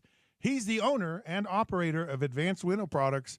I've been in his store. I've been in his warehouse. I've been in his factory. I've seen it all. It's a great operation. Nate's a great guy. Welcome to the show, Nate. How's it going this Friday the 13th? What's up, Scott? I'm loving the energy today, brother. It's good to be with you. You know, you speak about your mom meeting Dan Marino. I got a funny story about my mom meeting RG3. Nice. In the elevator. We were doing a joint practice against Tampa down in Florida. And, you know, she gets in the team. We're at the team hotel. She gets in the elevator. She sees RG3 in there, and she asks, like, do you play football for the Browns? You know, it's just like, oh, Mom. And RG, you know, being nice, like, yeah, I know your son. And they took a selfie in the elevator, but it was hilarious. Oh, the words that mothers say. They keep everything real. That's awesome. Nate, right. So it's Friday. It's the 13th. It's, you know, some people might say it's a superstitious day. I love days like this. I had crazy superstitions when I played. Did you ever have any superstitions? Were there things that you felt you had to do to get yourself right for a game? What if any, did you have? Yeah, I don't know if you would call it a superstition or if it's just a ritual, right? You know, every game, whether we're home or away, I always love to go, you know, get down to the field early, be one of the first ones to warm up. I'd circle the field, you know, 2 or 3 times, but my biggest ritual was just, you know, I had to pick up whether it's, you know, grains of grass or turf and rub it in my hands and smell it. To me, it was just a way of, you know, gratitude and thankfulness for the opportunity to live, breathe, walk on this earth, and to smell that field, the freshly cut grass. There's no better grass in the world than an NFL stadium, right? And so, you know, I just take in all those moments and just get ready to go out there and kick some butt. So, I watch I'm really curious, like how you watch football, right? So do you watch it do you just focus on the defensive line? Do you focus on the defense? Because you know, I play quarterback and I watch the quarterbacks play, right? I'm just curious, how do you watch a football game? It depends, right? I mean, I don't know. If I'm just watching the game, right? Let's say we just throw a game on TV. I usually like to see, you know, who the underdog is going into that game. And then from there, it just comes down to I love, you know, as a defensive lineman, I'm looking for run-pass tendencies. I'm looking at the offensive line. I'm looking at their stance. I'm looking at the separation between the tight end and the tackle, right? Whether they're giving any tips away if it's a run or a pass. I'm looking at the stance of the tackles, whether they're square to the line of scrimmage on a run or if that left or right foot is back on a pass, and what that looks like. And then from there, I will say, you know, a lot of my focus is up front and to see how guys move around, how the line shifts, the defensive line to give different fronts and looks to mix it up for the offensive line. I like seeing the chess match up front, right? As the game progresses, as defensive ends, mix up their moves. And then just as, you move further down the field, I would say my main focus is going to the line. And then after that, it's just tips and tendencies that go throughout the game. I think it's just fun as you watch the game, plays that were successful for a team in the first half. You'll see how they sprinkle it in the second. And whether it's formations or line, especially in the red zone, I mean, there's such bread and butter plays in the red zone that, hey, we're gonna line up, bunch formation to the field. We put the Z out wide, motion them in, and it's just a quick alley screen right there, and just on the 2-yard line, right? I mean, Kansas City was famous for it with Tyreek. Just little tricks like that you see in the red zone. That stuff I just look for that probably lasts about 2 minutes before my 2-year-old starts pulling my hair and we're going outside playing cars. Yeah, and those kids, spend your time with them. That's a good thing. Was there ever a guy, and could you tell, like, when you had an opponent, an offensive tackle that was just, he was afraid of you, like he knew he couldn't block? Did you? How often did you run into that, and what was that like? I'd say when I was in college, right, and had 18 and a half sacks, you could kind of feel as the season went on, as, I was getting chipped by running backs, right, by tight ends. Whenever I had an opportunity for a one-on-one, perfect example would be UCLA, where I had 3 or 4 sacks that game. Anyways, it was one of the first times where I really could start to feel and really hear an offensive tackle be afraid, right? Whether he's talking to his guard, like, hey, help, on a slide protection, or, I beat him around the edge. I'll never forget the words that came out of his mouth. Brett Hundley was the quarterback, and I beat the offensive tackle around the edge. He had no one there to chip or help, 3rd and long situation. And I get past him with the rip moves, and all I can hear from behind me is just, run, Brett, run. And, sack the quarterback. But I wouldn't say, there was particularly an offensive lineman that was afraid, but I think the fear is there, knowing that when you're having to chip somebody, there's definitely a lot of attention around that particular player. Is that annoying to get chipped? Yes, 1,000%. And that's where, as a pass rusher, you have to be relentless in your rush and stay in your rhythm and not let it throw you off, because you never know when those one-on-one opportunities may come. But again, all that comes with film study, understanding the opponent, where they're lining up the back, the depth of the back and its width, understanding where tight ends are on the line of scrimmage, how far down they're cheating, looking for their alignment. Because, I will say, when I was playing in the NFL, probably one of the worst chip blocks I ever had from somebody that was lined up wide was from Christian McCaffrey. And, it's 4th quarter.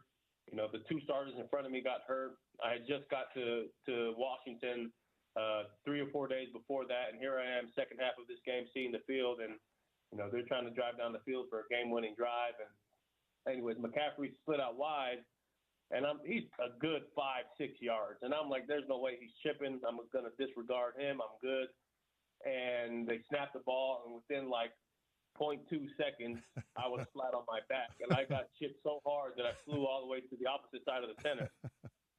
But I popped up and played it off. You know what I'm saying, Scott? I was actually a blitzer in the middle, is what turned out to be. And but you got to stay in your lane. And from there, I was probably just playing spy. I was like, oh, sorry, coach, I thought it was a spy play. But it's never any fun when you get chipped, and when you're getting chipped from somebody like that, man, it's a wake up call for sure. All right, really quick here before we let you go. I think the brightest spot on this Utah football team early on in the season has been this defensive line. Tell me a little bit about what you see with those guys. Yeah, they're tenacious up front, right? They're a group that they're healthy. Finally, they're all healthy and they're all doing well. They have each other's back. They're sharing the love, and they're also picking up the slack where it needs to be if some guys are dragging, right? So it's good to see Van out there doing this thing last week.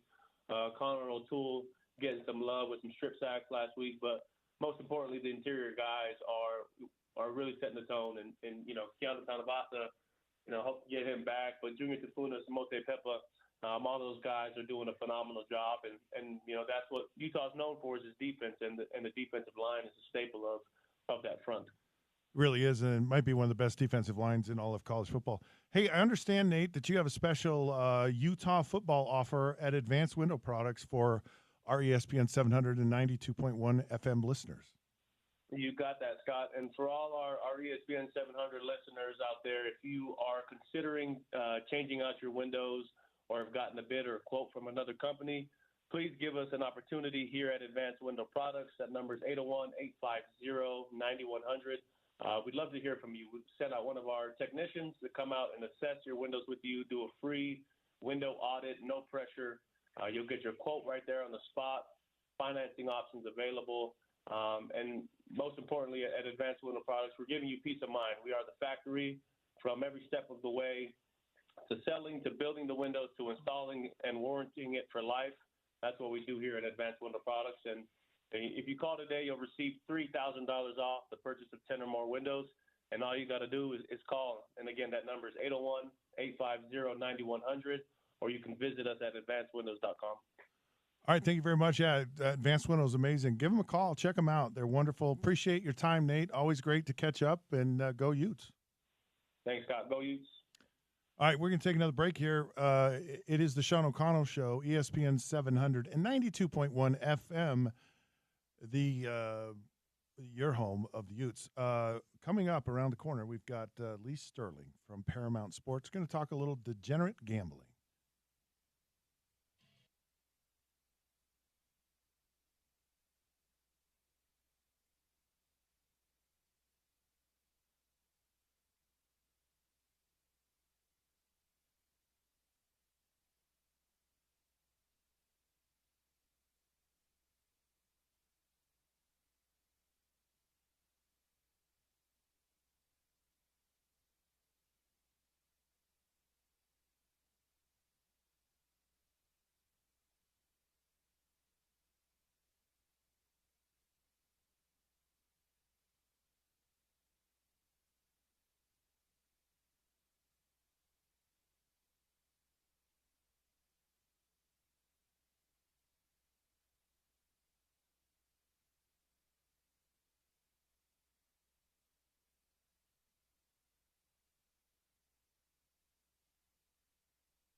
All righty, sports fans, welcome back. It is the Sean O'Connell Show, ESPN 792.1 FM.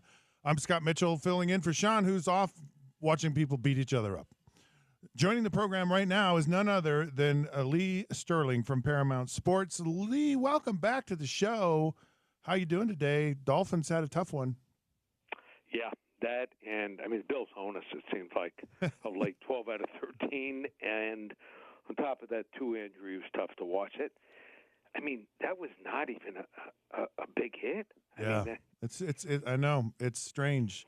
Those that brain and those brain injuries are a real thing. I'm curious, what is something like this? And I'm really sorry to hear about Tua. You know, he's really coming into his own as a player, and you hate to see that, and you hate to see something that's been reoccurring.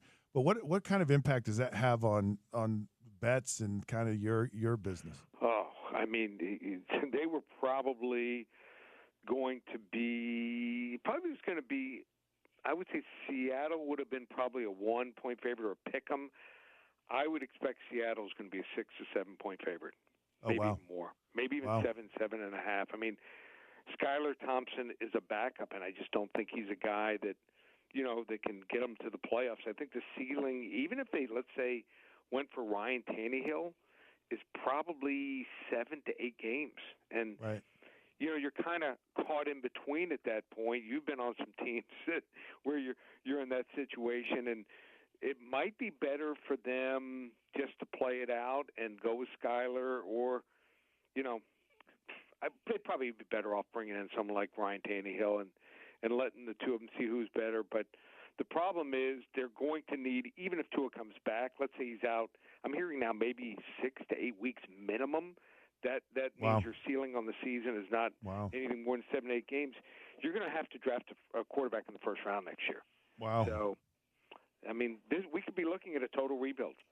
Isn't that crazy? It's just, and it seemed like they were really headed in the right direction. Really like a lot of things are going on there, and it's just the whole problem is Scott, they had a choice between Justin Herbert and Tua, right? And I went on record. I said Justin's the guy, bigger, stronger, faster, better armor. I love Tua as a person. The players love him, but Justin Herbert is flat out a better player, and you could tell was probably going to be more durable. And then they extended Tua late July. So now they owe him, even if after this year they owe him $124 million. Ouch. So how do you overcome something like that with the way the cap is? It pretty much makes it real tough to win on a consistent basis going forward. Yeah, I loved Justin Herbert when he was at Oregon. I thought he was actually way underused with Mario Cristobal, and of course he woke up in the Pac-12 championship game against my Utes, and then in the Rose Bowl. But I've always been really high on him. And think about it, he really didn't have many weapons when he was there. No, they were a very run-heavy team. Not as bad as Josh Allen. People didn't like Josh Allen. I'm on the East Coast, so I stay up and watch these games. A lot of people on the East Coast don't have the opportunity, or they don't step and watch those two guys when they were in college. Josh Allen, he had the most drops of any receiving core in college football. So I think both of those guys were both really good. And turns out Tua had, I think, 4 or 5 first-rounders he was throwing the ball to. Yeah. Oh, he's got some weapons, and he did at Alabama. I mean, it is crazy. All right, should we talk about some games here? Let's do it. All right. So last week, 2 and 3. By the way, are there any trends or things that you've noticed that may be a little surprising to you? With scores are down a little bit. About 2.5, 3 points, and what's happening is from not in the NFL, not playing their starters much in the preseason, that's hurt scoring, and you went through it. I mean, back in the day, I don't think people realize this.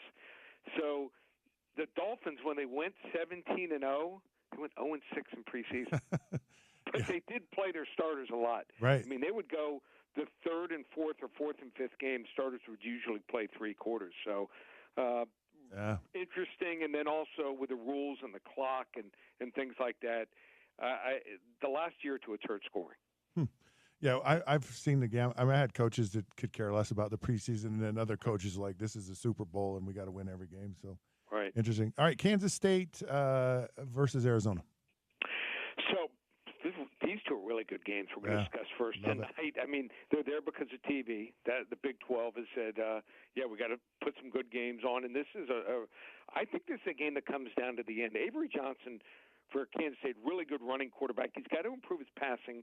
Just 153 passing yards versus Tennessee Martin, 181 versus Tulane. And they were lucky to win that game. They traveled Kansas State with a Big 12 officiating crew, and they got a couple crucial calls go their way. Arizona, 3-0 last year as a road underdog. I like their quarterback, Noah Fafita, and he's got a receiver, McMillan. This kid might go in the top 10. He's that good. They played high school together here. Right.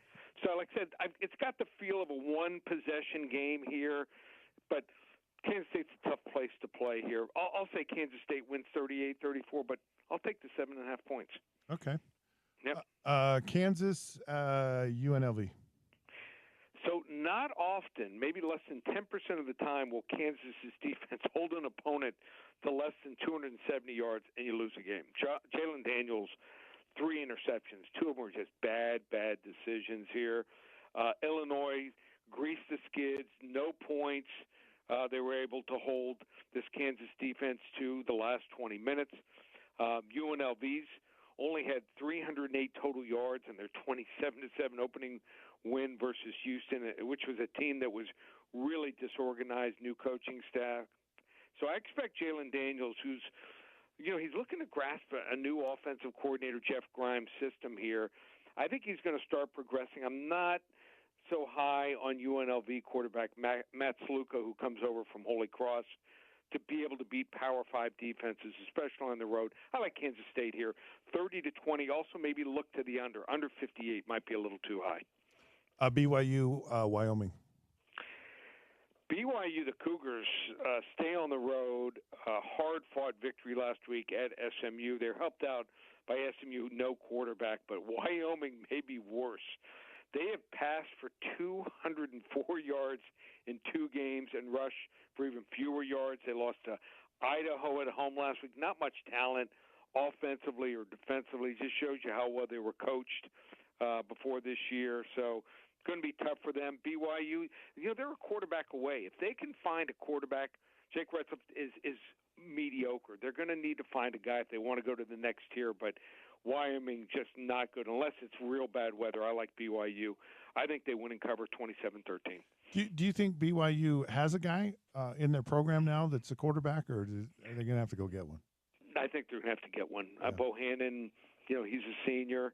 Both these guys, fiery leaders. I think the players like them, but just not talented enough to take you to the next level. Utah State. Yeah, you get to see a former quarterback here in Bryson Barnes take on his old team. So I think even though they were shut out last week, they're going to give you an effort. I do not think Cam Rising will play. My money is on him not playing. If that's the case, I don't see him throwing the ball more than 20 times in this game. And I think they just want to ground and pound, not make mistakes here. And I think Utah State, you might see him try some trickery here. So this is one of those games where sometimes it doesn't make sense. Utah, if Cam Rising plays, they win this game by 48-0, 48-7. But just shows you what a difference a quarterback and a philosophy can make. I have them winning this game. I think it's something like, say, 34-16. So I'll take the points in the Aggies. Oh, okay.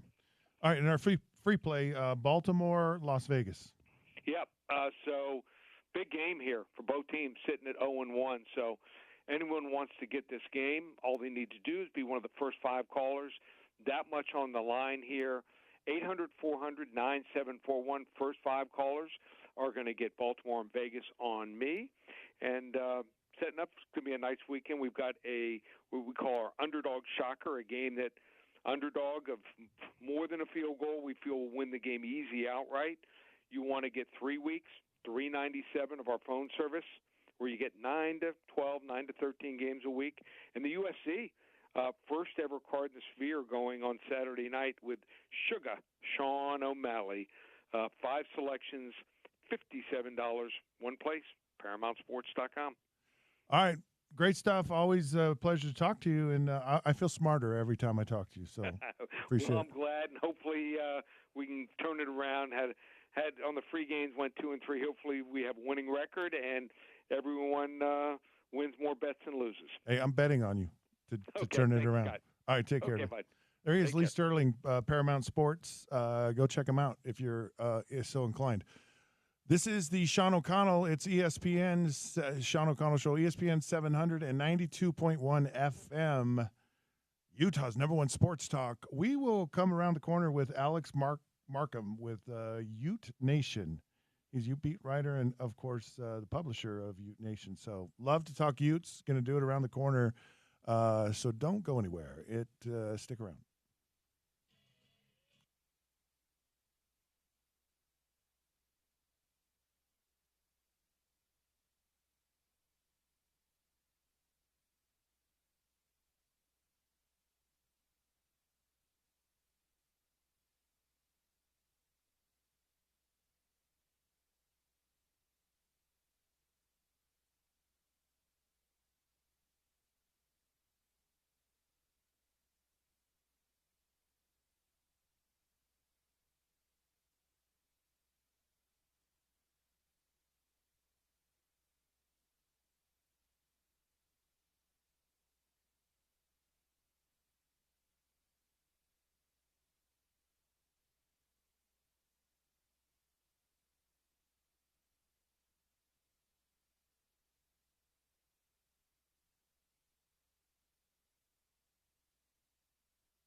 All righty, sports fans, welcome on in. It is the Sean O'Connell Show.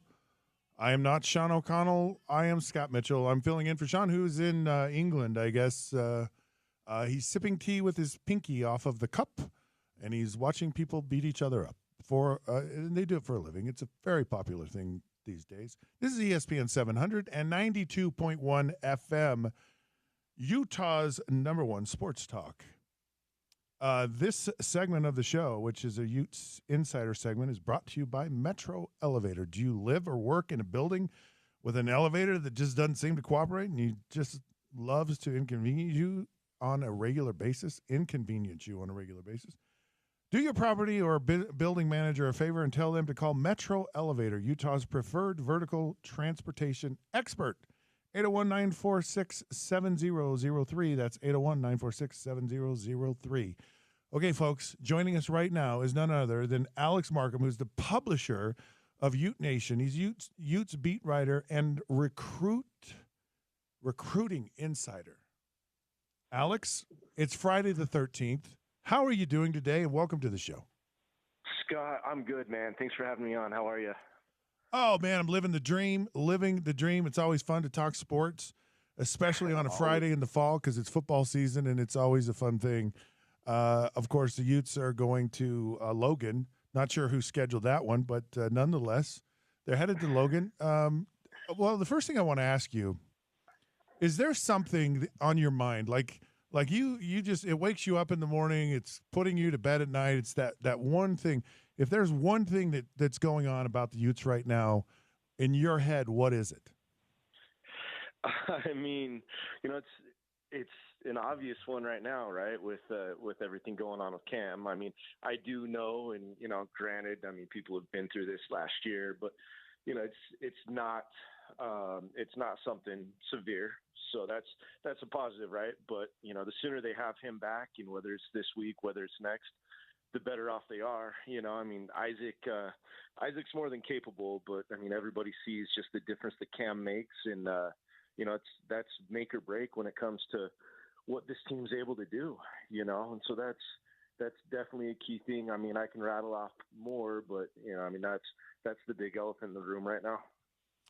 Yeah, it's sure interesting because you got this young quarterback and you don't know what he's made of. We haven't really found out, and yet he's your backup, right? So, and we know Cam has never been through a season in Utah ever where he hadn't been injured, and he's done that again this year. And it is what it is. But you need that solid, capable backup. So coaches feel a lot of excitement and feel a lot of confidence in Isaac Wilson to put him at number 2 as a true freshman.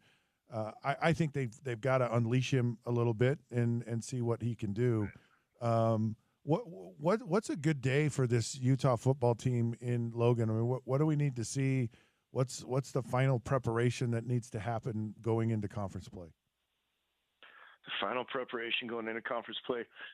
You know what? I mean, so even if Cam were to play, okay, to me, in my mind, I really think they need to focus on the run game.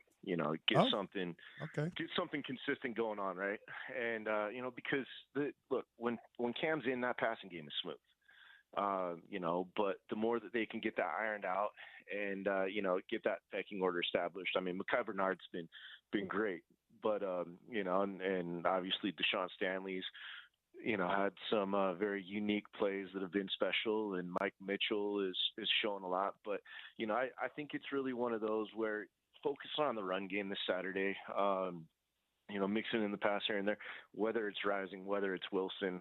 If it is Wilson, I do want to see him pass the ball a little bit more because he needs to get that confidence, right? And it's, I mean, from obviously playing quarterback all those years. I mean, the last 2 games that he was in, I mean, hell, he was getting 20% of the snaps, in practice. So now, just with them being cautious with Cam and it's going to come down to game day. He was getting all the snaps, not all, but, close to him, right? And so he's going to be a lot more prepared. And so I think that, it's a good opportunity if Cam can't go to see the real Isaac Wilson on, a full week of preparation. I think it's a hard dilemma for Utah with the right. Speaking of the practice refs, because the ultimate thing is that you win the game against Oklahoma State, right? And that you're ready, that you're tuned up for that. And getting in a rhythm and getting Cam's been out a long time. He's only played a half of one game. This he hadn't played much more than that. Well, I guess maybe almost a game. But not a lot of time. And so if he's going to be out this week, but you want him ready for the next week, it's kind of where's that happy medium of reps? Because in my opinion, Isaac Wilson, if he's the guy, he's got to be a rep hog. Like, he's got to take them all. Like, not 80%, like 100. As many reps as he possibly can, simply because he needs it. He needs it more than anything and anybody. And that will give him the best chance to win in the game. You're an older veteran guy. You don't need all the reps, but man, that young guy. But you also need a guy who's been out for a long time in Cam Rising. He's got to get tuned up and dialed in too. So it's a bit of a challenge. Who's surprised you this year? What's been maybe the biggest surprise you've seen from this Utah football team this early in the year? I knew that Stanley was capable, but it's been really nice seeing them seamlessly integrate him into the offense. That's been a huge plus because, him being able to kind of fill that Sione Vaki role, that was so huge for them last year. And now you throw that in with an offense that's more than capable instead of an offense that at one point it almost felt like that was their only weapon, right? And so what they've been able to do with that is gigantic. It's obviously it was just one game, but being able to see Lohner get the snaps that he did and be able to come through, I mean, that was big. Defensively, Scooby Davis, Elijah Davis, he's somebody that he's done well in the program since he's been here, but the depth has just been there, and he hasn't been able to get the reps. And it was really unfortunate when Kenan Johnson went down, but he's done well in his time, and so that's been another nice surprise, and I go back to a conversation that me and OC had where he was one of his concerns was, where are the sacks going to come from this year? And right now, I mean, granted, it's 2 games in, but Utah is 7th or 8th in the nation in sacks, and they're getting them with ease, And so that's been another one where it's kind of been a nice surprise where you kind of expect it, right? But you just don't know where it's going to come from, and it's come with ease so far. So definitely plenty of positives, even though it's tough to kind of like look back at last week's game right after Cam went out and find a lot of positives just because it was so deflated, and it was so noticeable the second that he went out of that game that the fans were out of it. The defense still held strong, right? But it shook them. The offense was out of it. Like the whole sideline, it was just nuts. Yeah, the air certainly left the building, and what made it hard on the defense was the offense kept going 3 and out. So they're getting tired because it's early in the season too. So you're not quite ready. You don't have that game shape like you totally do, and kind of had an impact on them. Are people making too much about Bryson Barnes and him playing his former team, or do you anticipate Bryson even playing? I mean, when you say they're making too much out of it, I guess what do you mean on that? Well, it's like this is like it's kind of like is it an opponent that we should really be worried about, or is it it someone that we should not have too much concern about? I mean, where is Bryson Barnes? I guess where is Utah State? Are they? What kind of challenge or problem could they potentially bring to Utah in this game? Yeah, I mean, Bryson's always capable of hitting the deep ball, but at the same time too, he's the way he processes the game is it didn't help Utah last year, right? No. I watched all the plays. I know. Yeah. I mean, he missed a lot of. He missed a lot of, wide open guys, and then, he goes to them and then they're covered. and he has a tendency to try to throw it in between the hash and the sidelines. You do that against Utah, you're probably going to get one or two pick sixes, and so does he know what's going to be coming at him? Is he going to be able to read like some of the stunts and blitzes and just all that pre-snap movement that Morgan tries to throw at everybody to throw him off? Yeah, he will, but at the same time too, I mean, look, Bryson Barnes is always the pig farmer is going to go down in history as one of people's favorite walk-ons, right? Yeah, great story, great kid. Exceeded, beat out some 4-star guys just because he was solid, but that's all it was. He was solid, and no offense to Bryson, again, he's a great kid. Utah was, this goes for Nate Johnson last year too. Utah was a capable backup quarterback away from probably appearing in the conference championship game for yet another year in a row. That even despite all those injuries. Yeah, I mean, you think about up in Washington and played a heck of a half of football. That first half against Washington was primed to get beat in that game, and the Utes certainly let it slip away. And the quarterback play in the second half was not very good. So, I have an interesting question about recruiting. I'm always fascinated about recruiting. It's the lifeblood of the program, right? I mean, it's just everything. And Utah's done a phenomenal job of recruiting. Is there a guy out there that Utah has on the radar that it's almost like this could be a game changer? This is a must-have. And there's a likelihood that he'll come to Utah. Is there a guy out there right now that is that guy?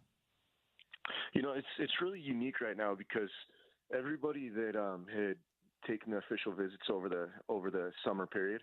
I want to say there might be 1 to 2 guys still left uncommitted, and right. So that's where it's kind of a weird in-between time right now. Yeah. The one obvious answer up until recently would have been Jerome Miles, the Corner Canyon wide receiver that, depending on the recruiting services, he's a 4-star with Rivals. He's a 5-star elsewhere, but he was really starting to elevate his name into that conversation for 5 stars with Rivals. Man, like here's the thing. Like he was silently committed to Utah, and then he ended up committing to Ole Miss. Oh, Backs out of the Ole Miss stuff, and it seemed to everybody like he was in the bag for Utah again. And it's starting to not look that way again. So he moved up his commitment. I'm fully expecting USC. At the rate that his recruitment has gone and how he's changed his mind, it's definitely far from over. And Utah can still make an impact. I think that, the more, cleanup reps Isaac gets, when Utah is doing well in the games and he can come in and still be able to throw the ball around, I think that's going to help things because I know them and their relationship. But yeah, I mean that's the gigantic one right now. That's do they have a good relationship, Isaac and? Yeah. No, those guys are extremely close. Isaac's pretty much the one that was able to kind of bring him back in the fold after the when he ended up visiting Utah this summer and then ended up decommitting from Ole Miss. And so yeah, it's I know one of Jerome's concerns had been like, okay, how much is Utah going to pass the ball, right? And it's a fair concern. Yeah, exactly. And Isaac drilled it home to him like, look, like I didn't come here to hand the ball off, and at the same time too, whenever that day comes that Morgan does take over for Kyle, and we all know it's coming soon, right? Unfortunately, right? And Morgan is a great replacement when that time comes. Morgan, from what I've been told, is a firm believer that he can maintain the Urban Meyer style offense with Utah's level of defense. And so when that comes, Utah's going to be trying to pile up points up more. Utah's going to be throwing the ball around more. It's going to be a lot more breakneck than everybody was used to, right? So it's like there's all those things there that they've just got to continue to sell him on, and just sell him on the fact that, look, man, it's going to be better for you to stay home. Like your support system is here, and I just, again, man, like I know it's a long-winded answer for you, but no, it's a great answer. No, it's what I wanted to know. It's been very, very interesting, his recruitment, to say the least. Yeah, it's boy, if you could get a guy like that, and because you get those other guys, they do a good job, and a lot of defensive players, and do a good job on both sides of the line. Usually get a good running back, but boy, getting an elite wide receiver, that's exciting. Mm-hmm. I speaking of Morgan, kind of my final question here. I'm curious about what impact does he have on recruit? Is that everyone knows he's the coach in waiting. Do you see that as a positive? Let's just say this is Kyle's last year. What kind of impact does now Morgan being the coach have on recruiting? I think it's gigantic. I mean, he's energetic. He connects with the guys. He relates with them. I know that over the last couple of years, at least, they have been upfront and honest with recruits on like, hey, like, look, yes, Kyle's been around for a long time. Yes, stability is one of our big calling cards, and that stability is still going to be there soon, but all good things will eventually come to an end, and this is our plan, right? So right. when they obviously announced that with Morgan, that's been a plan for a long time, and so they've put that in place. The guys know, Morgan has been front and center with a lot of those conversations. Morgan has plenty of behind the scenes head coaching responsibilities already, and so just how everything is easing in, and just Morgan and his personality, I think it's going to do well for recruiting. Again, the teams are going to obviously at first try to be like, oh, it's a green head coach, it's this, it's that. And it's like, well, look, like Utah's calling card's always been the stability. Like when Morgan ends up taking over, I'd be willing to bet that the majority of the staff stays in place. I mean, you'll probably see Andy Ludwig go with Kyle, but outside of that, the majority of that staff is going to stay in place because there is such a brotherhood with that staff, and it's not even like you look at some programs, and some coaches could be just loyal to a fault, right? Right. Utah is loyal to the guys that are that have results, right. and that produce, proven it, and and so it's gonna be interesting when that adjustment comes, but I don't think that there's gonna be any issues. I honestly think that as much as Kyle knows and understands the NIL, I think Morgan's gonna be able to take it just from being younger and stuff like that, and be able to punctuate it and take that much more advantage of it. Hey, you said Kyle was old. I didn't. So you. Yeah, he's young, man. He could. Oh my gosh, he could outrun me at the gym on the treadmill, and I'd probably be done after like 20 minutes, and he could probably keep going for 2 hours. So. Well, and he said, "Look, I'm not going to coach for the rest of my life," and he wants to have some life after he's done coaching. So I get it. Yeah, it's interesting as you're talking about this. I'm just thinking of other coaches who have come into programs who have been alumni, right? So Jonathan Smith, who played at Oregon State, did a nice job there, and you're kind of seeing Kenny Dillingham maybe turning a corner at ASU, and I think there's some value in that. I think there's even a deeper commitment, a deeper loyalty, means just a little bit more when you're a former player, and I don't think. Anybody the University of Utah means more to than Morgan Scalley. I mean, he just truly is a Ute through and through, grew up in the area, played there, coached there, lives here, wants to be here. And that I think will also be one of those, kind of maybe unwritten or maybe a little unnoticed factors in kind of his impact on the program. It's huge. I mean, the amount of head coaching interviews he's turned down, the amount of defensive coordinator offers he's turned down, that would have been for more money. I mean, USC threw the bag at him. Yeah, it was nuts. It was absolutely nuts. I can tell you guys, and I'm not going to bring up the team, but there was a team that didn't fire their head coach and looked into what it would take to bring in Morgan. And there wasn't a chance in hell he was going to go to it. Right. And so I mean, he's extremely valued. He's extremely loyal. The connections that he has with the boosters, which is obviously so important regardless, but now especially with NIL, it's just gigantic. And he's that guy that when that time comes, nobody wants to see Kyle retire, right? Nobody does. I mean, the guy's a living legend. But when that time comes, Utah couldn't be in a better spot to be able to have somebody like Morgan Scalley. Well, Alex, I really appreciate your time today. Very, very good stuff. Always love to talk Utes. And anyways, have a good Friday.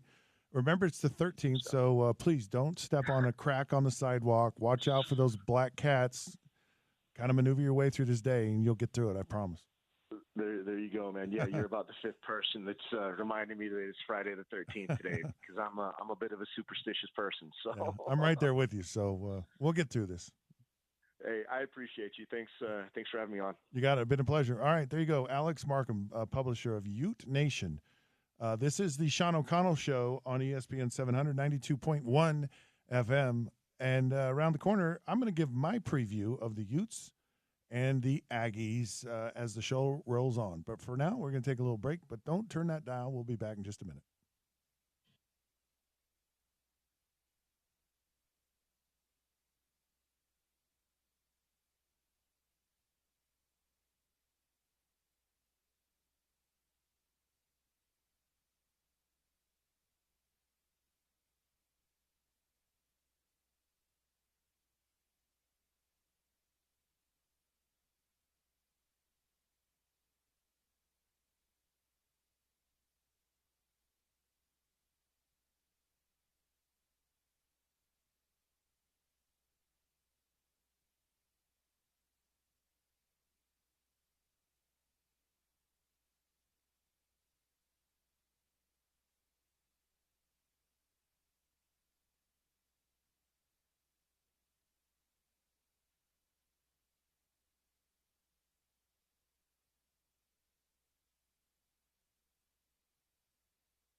All righty, sports fans, welcome back to the program. I'm Scott Mitchell.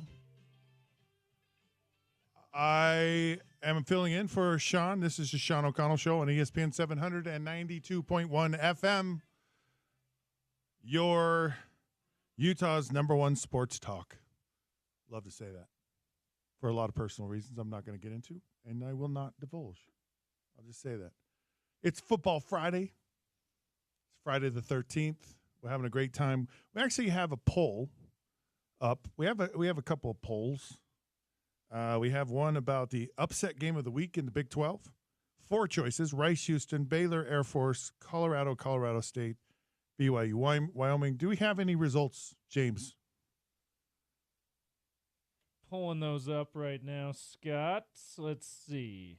I can give you, Colorado State over Colorado is winning at 43%. Wyoming over BYU at about 31%. Ooh. Then the other two distant third and fourth. Nice.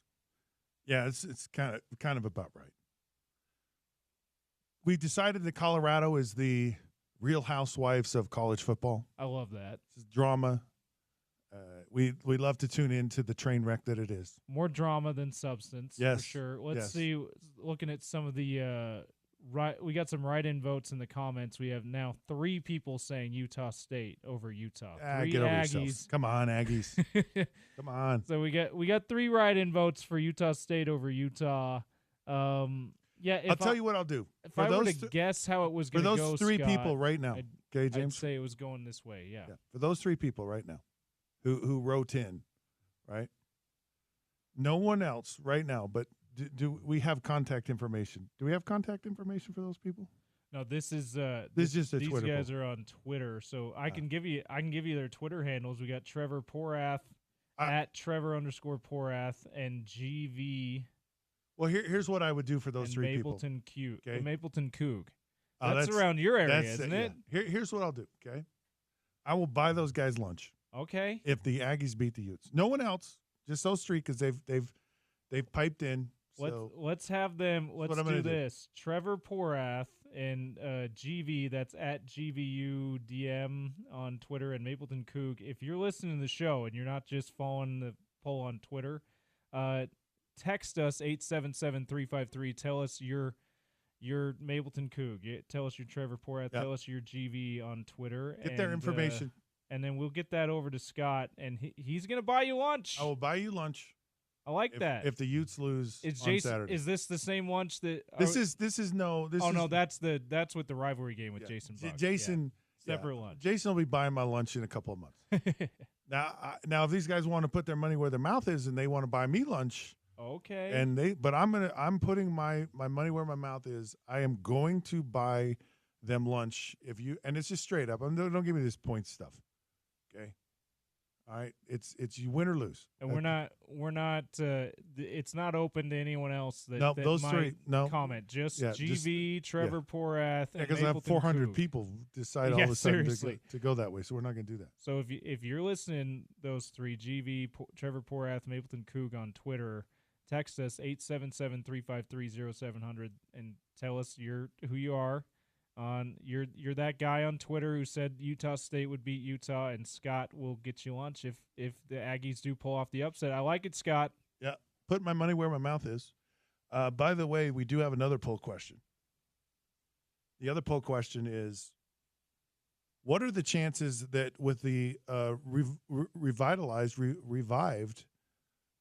Pac-12, Pac-6, whatever it is right now, six-pack, from 2-pack to 6-pack. Yep. It's a likelihood that Utah State will join the conference within the next year. Your options are, you're saying there's a chance from Dumb and Dumber, which is 1 in a million, so highly unlikely. 50-50, or hell yeah, we're going to do this. We're going to make it. One of those 3. Curious what do we know what that poll says right now? Yes, saying there's a chance at about 51%, and then 50-50 at 36%. And only a couple have said, hell yeah, we're in. We're in. Okay. So, it's measured optimism.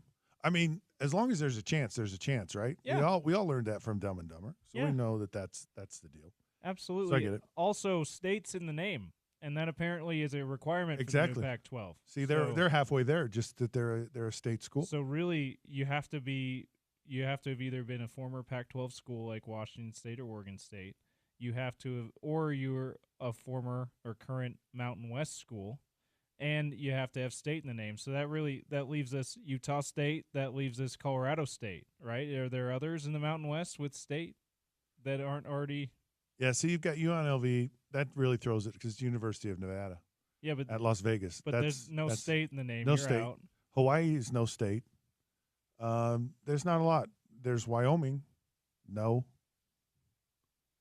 So do you think Wyoming has a bigger shot at the Pac-12 than Utah State? Probably. Maybe. I wouldn't think so. Air Force? You get even though we here know that Logan is not in the Salt Lake market, those outside of the state might see you getting some of the Salt Lake market with Utah State, because there are Aggies fans that live here in the city for sure. Yeah. So you get some of the Salt Lake market, so that certainly helps Utah State, I would think.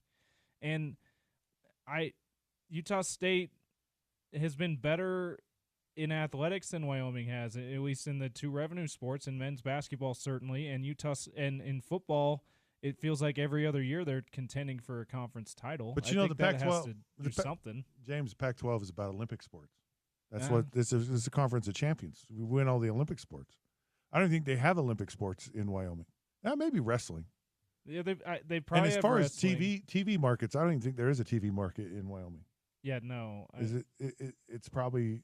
I don't think so. Like Cheyenne's I think probably the biggest. Yeah, maybe Cheyenne, but is Cheyenne part of the Denver TV market? I don't know. It might be. Of course, Colorado State is kind of, that could be the built-in rivalry in the Pac-12. Colorado State and Wyoming.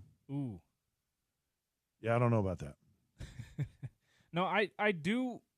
I would think that the Aggies would have a decent chance. And what Bill said is well put. He says, if they were going to get in, why wouldn't they be included in these four that got in? Boise State, Fresno State, and the rest that just got in. But I would think, I don't know how many other conferences besides Mountain West they're going to be able to pull from. Yeah. So I would think Utah State would be one of the next teams in. And I told you before, I've been saying this, if I'm Utah State, I'm calling my buddies down in Vegas and saying, hey, want to jump on a call? Want to jump on a conference call with Pac-12 right now? I think UNLV might have a bigger shot than anyone. Actually. Oh, yeah, I think so too. Yeah, I think it's UNLV. Maybe even San Jose State. I could see San Jose. It's a possibility. There's state in the name. There's another one with a state in the name. So there. We'll make an exception because it's Vegas, and everything that goes on in Vegas stays there. Hey, the Salt Lake Bees are buzzing. Did you know that, James? They are buzzing, and they want you to come and join them. We have ticket vouchers for anyone who text Bees to 33986. That's 33986. Text Bees. Win a pair of tickets to a Bees home game. Their last stand starts next Tuesday on the 17th of September. One last week. You've been out to Smith's Ballpark? I love going to Bees games. You know what? I'm going to go. I'm going to text in because I'm not really an employee here. I'm just kind of I'm a friend of the program. Scott, you have to text in.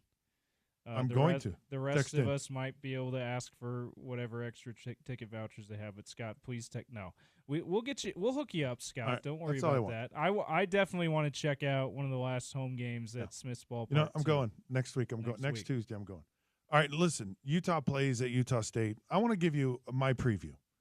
Kind of what I want to see. This is what I got to see. This is what I expect from this game. So let's talk about this. We're winding down our Football Friday on this Friday the 13th. We're getting really, really close to the weekend, and of course, we're all Ute fans, so we want to hear about our Utes. I'm ending the show. Spence is going to come on here in a few minutes, and I'm sure he's going to talk more about the Aggies. But here's my thoughts. Okay. This is what I believe must happen in this game with Utah State. It's got to be a dominant performance all across the field. Defense needs to be dominant. Offense needs to be dominant. Special teams. Here's why. There's kind of that last thought you want to have in your head. You go to bed and you want to go to bed with good thoughts. So when you wake up in the morning, your subconscious has been full of positive thoughts and positive reinforcement. And so having that dominant performance just gives you that last little positive thought right before you're going to go into your conference play. I say special teams as well because we missed a couple of kicks. We're going to need kicks. We need the kicker to kick the ball through the uprights. Highly recommended, highly appreciated when the kicks go through the uprights. And we want the kicker not getting in his head. We want him to have that confidence.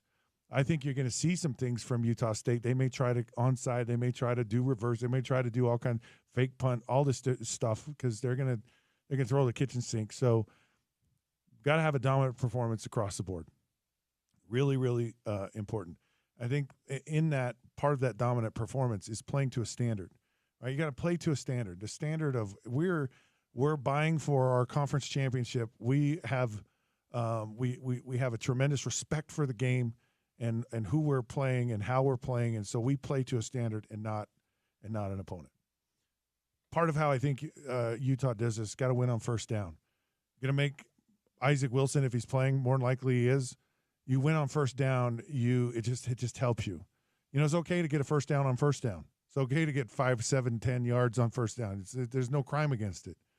And I think Utah State's going to load the box. I think you're going to have to throw the ball early against Utah State on early downs to get that 5+ yards in order to really get your offense moving.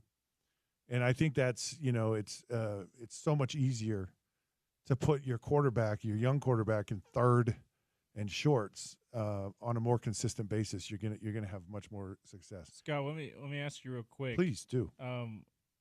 How aggressive do you think the game plan can be with Isaac Wilson if he is indeed I don't see any reason at all, James, why they can't just open things up. This kid has a pedigree. He has a comfort level. He's used to throwing the ball. He has no issue throwing the ball down the field anywhere, which I like. He's just young and just kind of sometimes he predetermines a few things in his head where he's going to throw the football, and he's just got to get more comfortable seeing things on the field. And I know he knows that. I know he's seen it.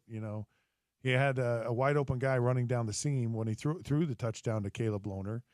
That was a tough catch. Wasn't even a good ball. It needed better location, but made a play. But he predetermined in his head, I'm throwing to Caleb Lohner no matter what.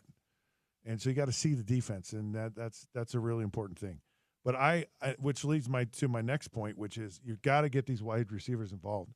Got to get the tight ends involved, and you got to get them touching the ball early in the game. You got so many playmakers on this team. The distribution, the opportunities for these guys have been really, really limited, and it just needs to be more opportunities. And when you win on first down, you're going to get more opportunities because you're going to convert third downs and you're going to get more drives. And with the play clock, there's not as many drives in games. So you got to take advantage of things early on. You got to open it up a little bit more. You got to be a little bit more aggressive with your team. All right. So, and then the last thing is this team just needs to show up without Cam Rising, across the board. It's almost like they need to take it as a badge of honor that we're going to show up and show out and play a really good football game without the guy that we play so different when he's in there. Just really, so everyone needs to step it up and do a little bit more than they have. Now, what to expect? And I love this because Utah hasn't been on the road yet this year. They need to go on the road. You need to stay in a hotel on the road. Which they will. I mean, it might be in Ogden, but still it's on the road. You need to go into a hostile environment, and it's going to be hostile. It's the folks in Logan, man. They're not happy about losing 48-0 at USC. They don't like being the little brother. They don't like to be forgotten. They want to make a statement. They're going to be loud and proud. The herd, the student section is going to be loud and proud up in Logan. 1,000%. And it's a great venue, beautiful part of our state here, and so you got to expect that it's going to be a hostile crowd. They're not just going to roll over. They're not just going to be happy, like SUU to get their paycheck and moved on down the road. The Aggies will fight. They've got players. They've got some talent. They're going to fight a little bit like a wounded animal, that's going to come out, and so you got to expect from them that that you're going to see everything. So you really have to be on alert. You have to be on your toes. You have to expect the unexpected. Know that you're going to get whatever. Well, and like Witt has said, and he said it in the coaches show a couple of times, his message to the team is champions win on the road. We have to be as good on the road as we are at home, and this is the first opportunity to do that. And it is because you can go on the road next week, so you get kind of used to being on the road. You know, it's not your first road test; it's a conference opener at Oklahoma State, which is about as hard as you're going to get in the Big 12.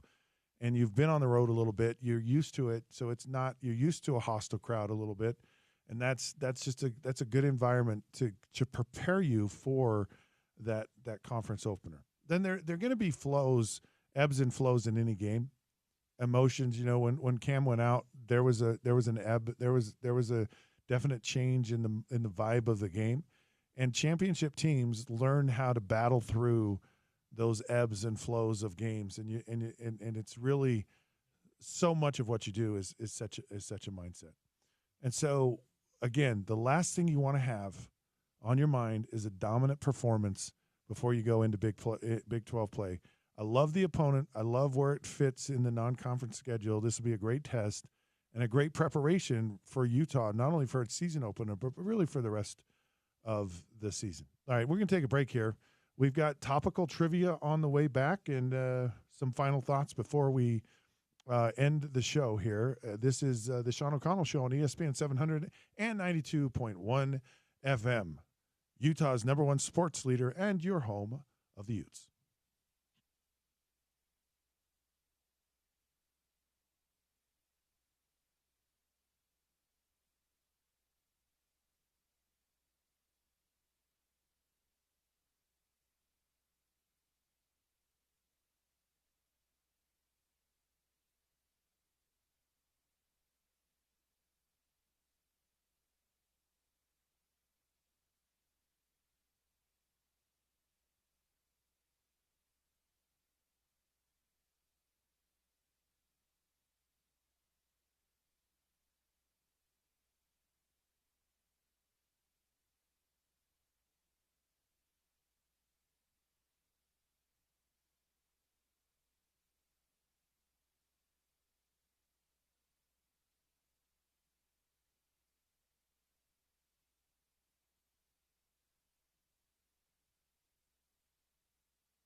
All righty, sports fans, welcome on in. It is the final segment of the Sean O'Connell Show here on ESPN 792.1 FM. I'm Scott Mitchell, filling in for Sean today, who's off watching people beat each other up.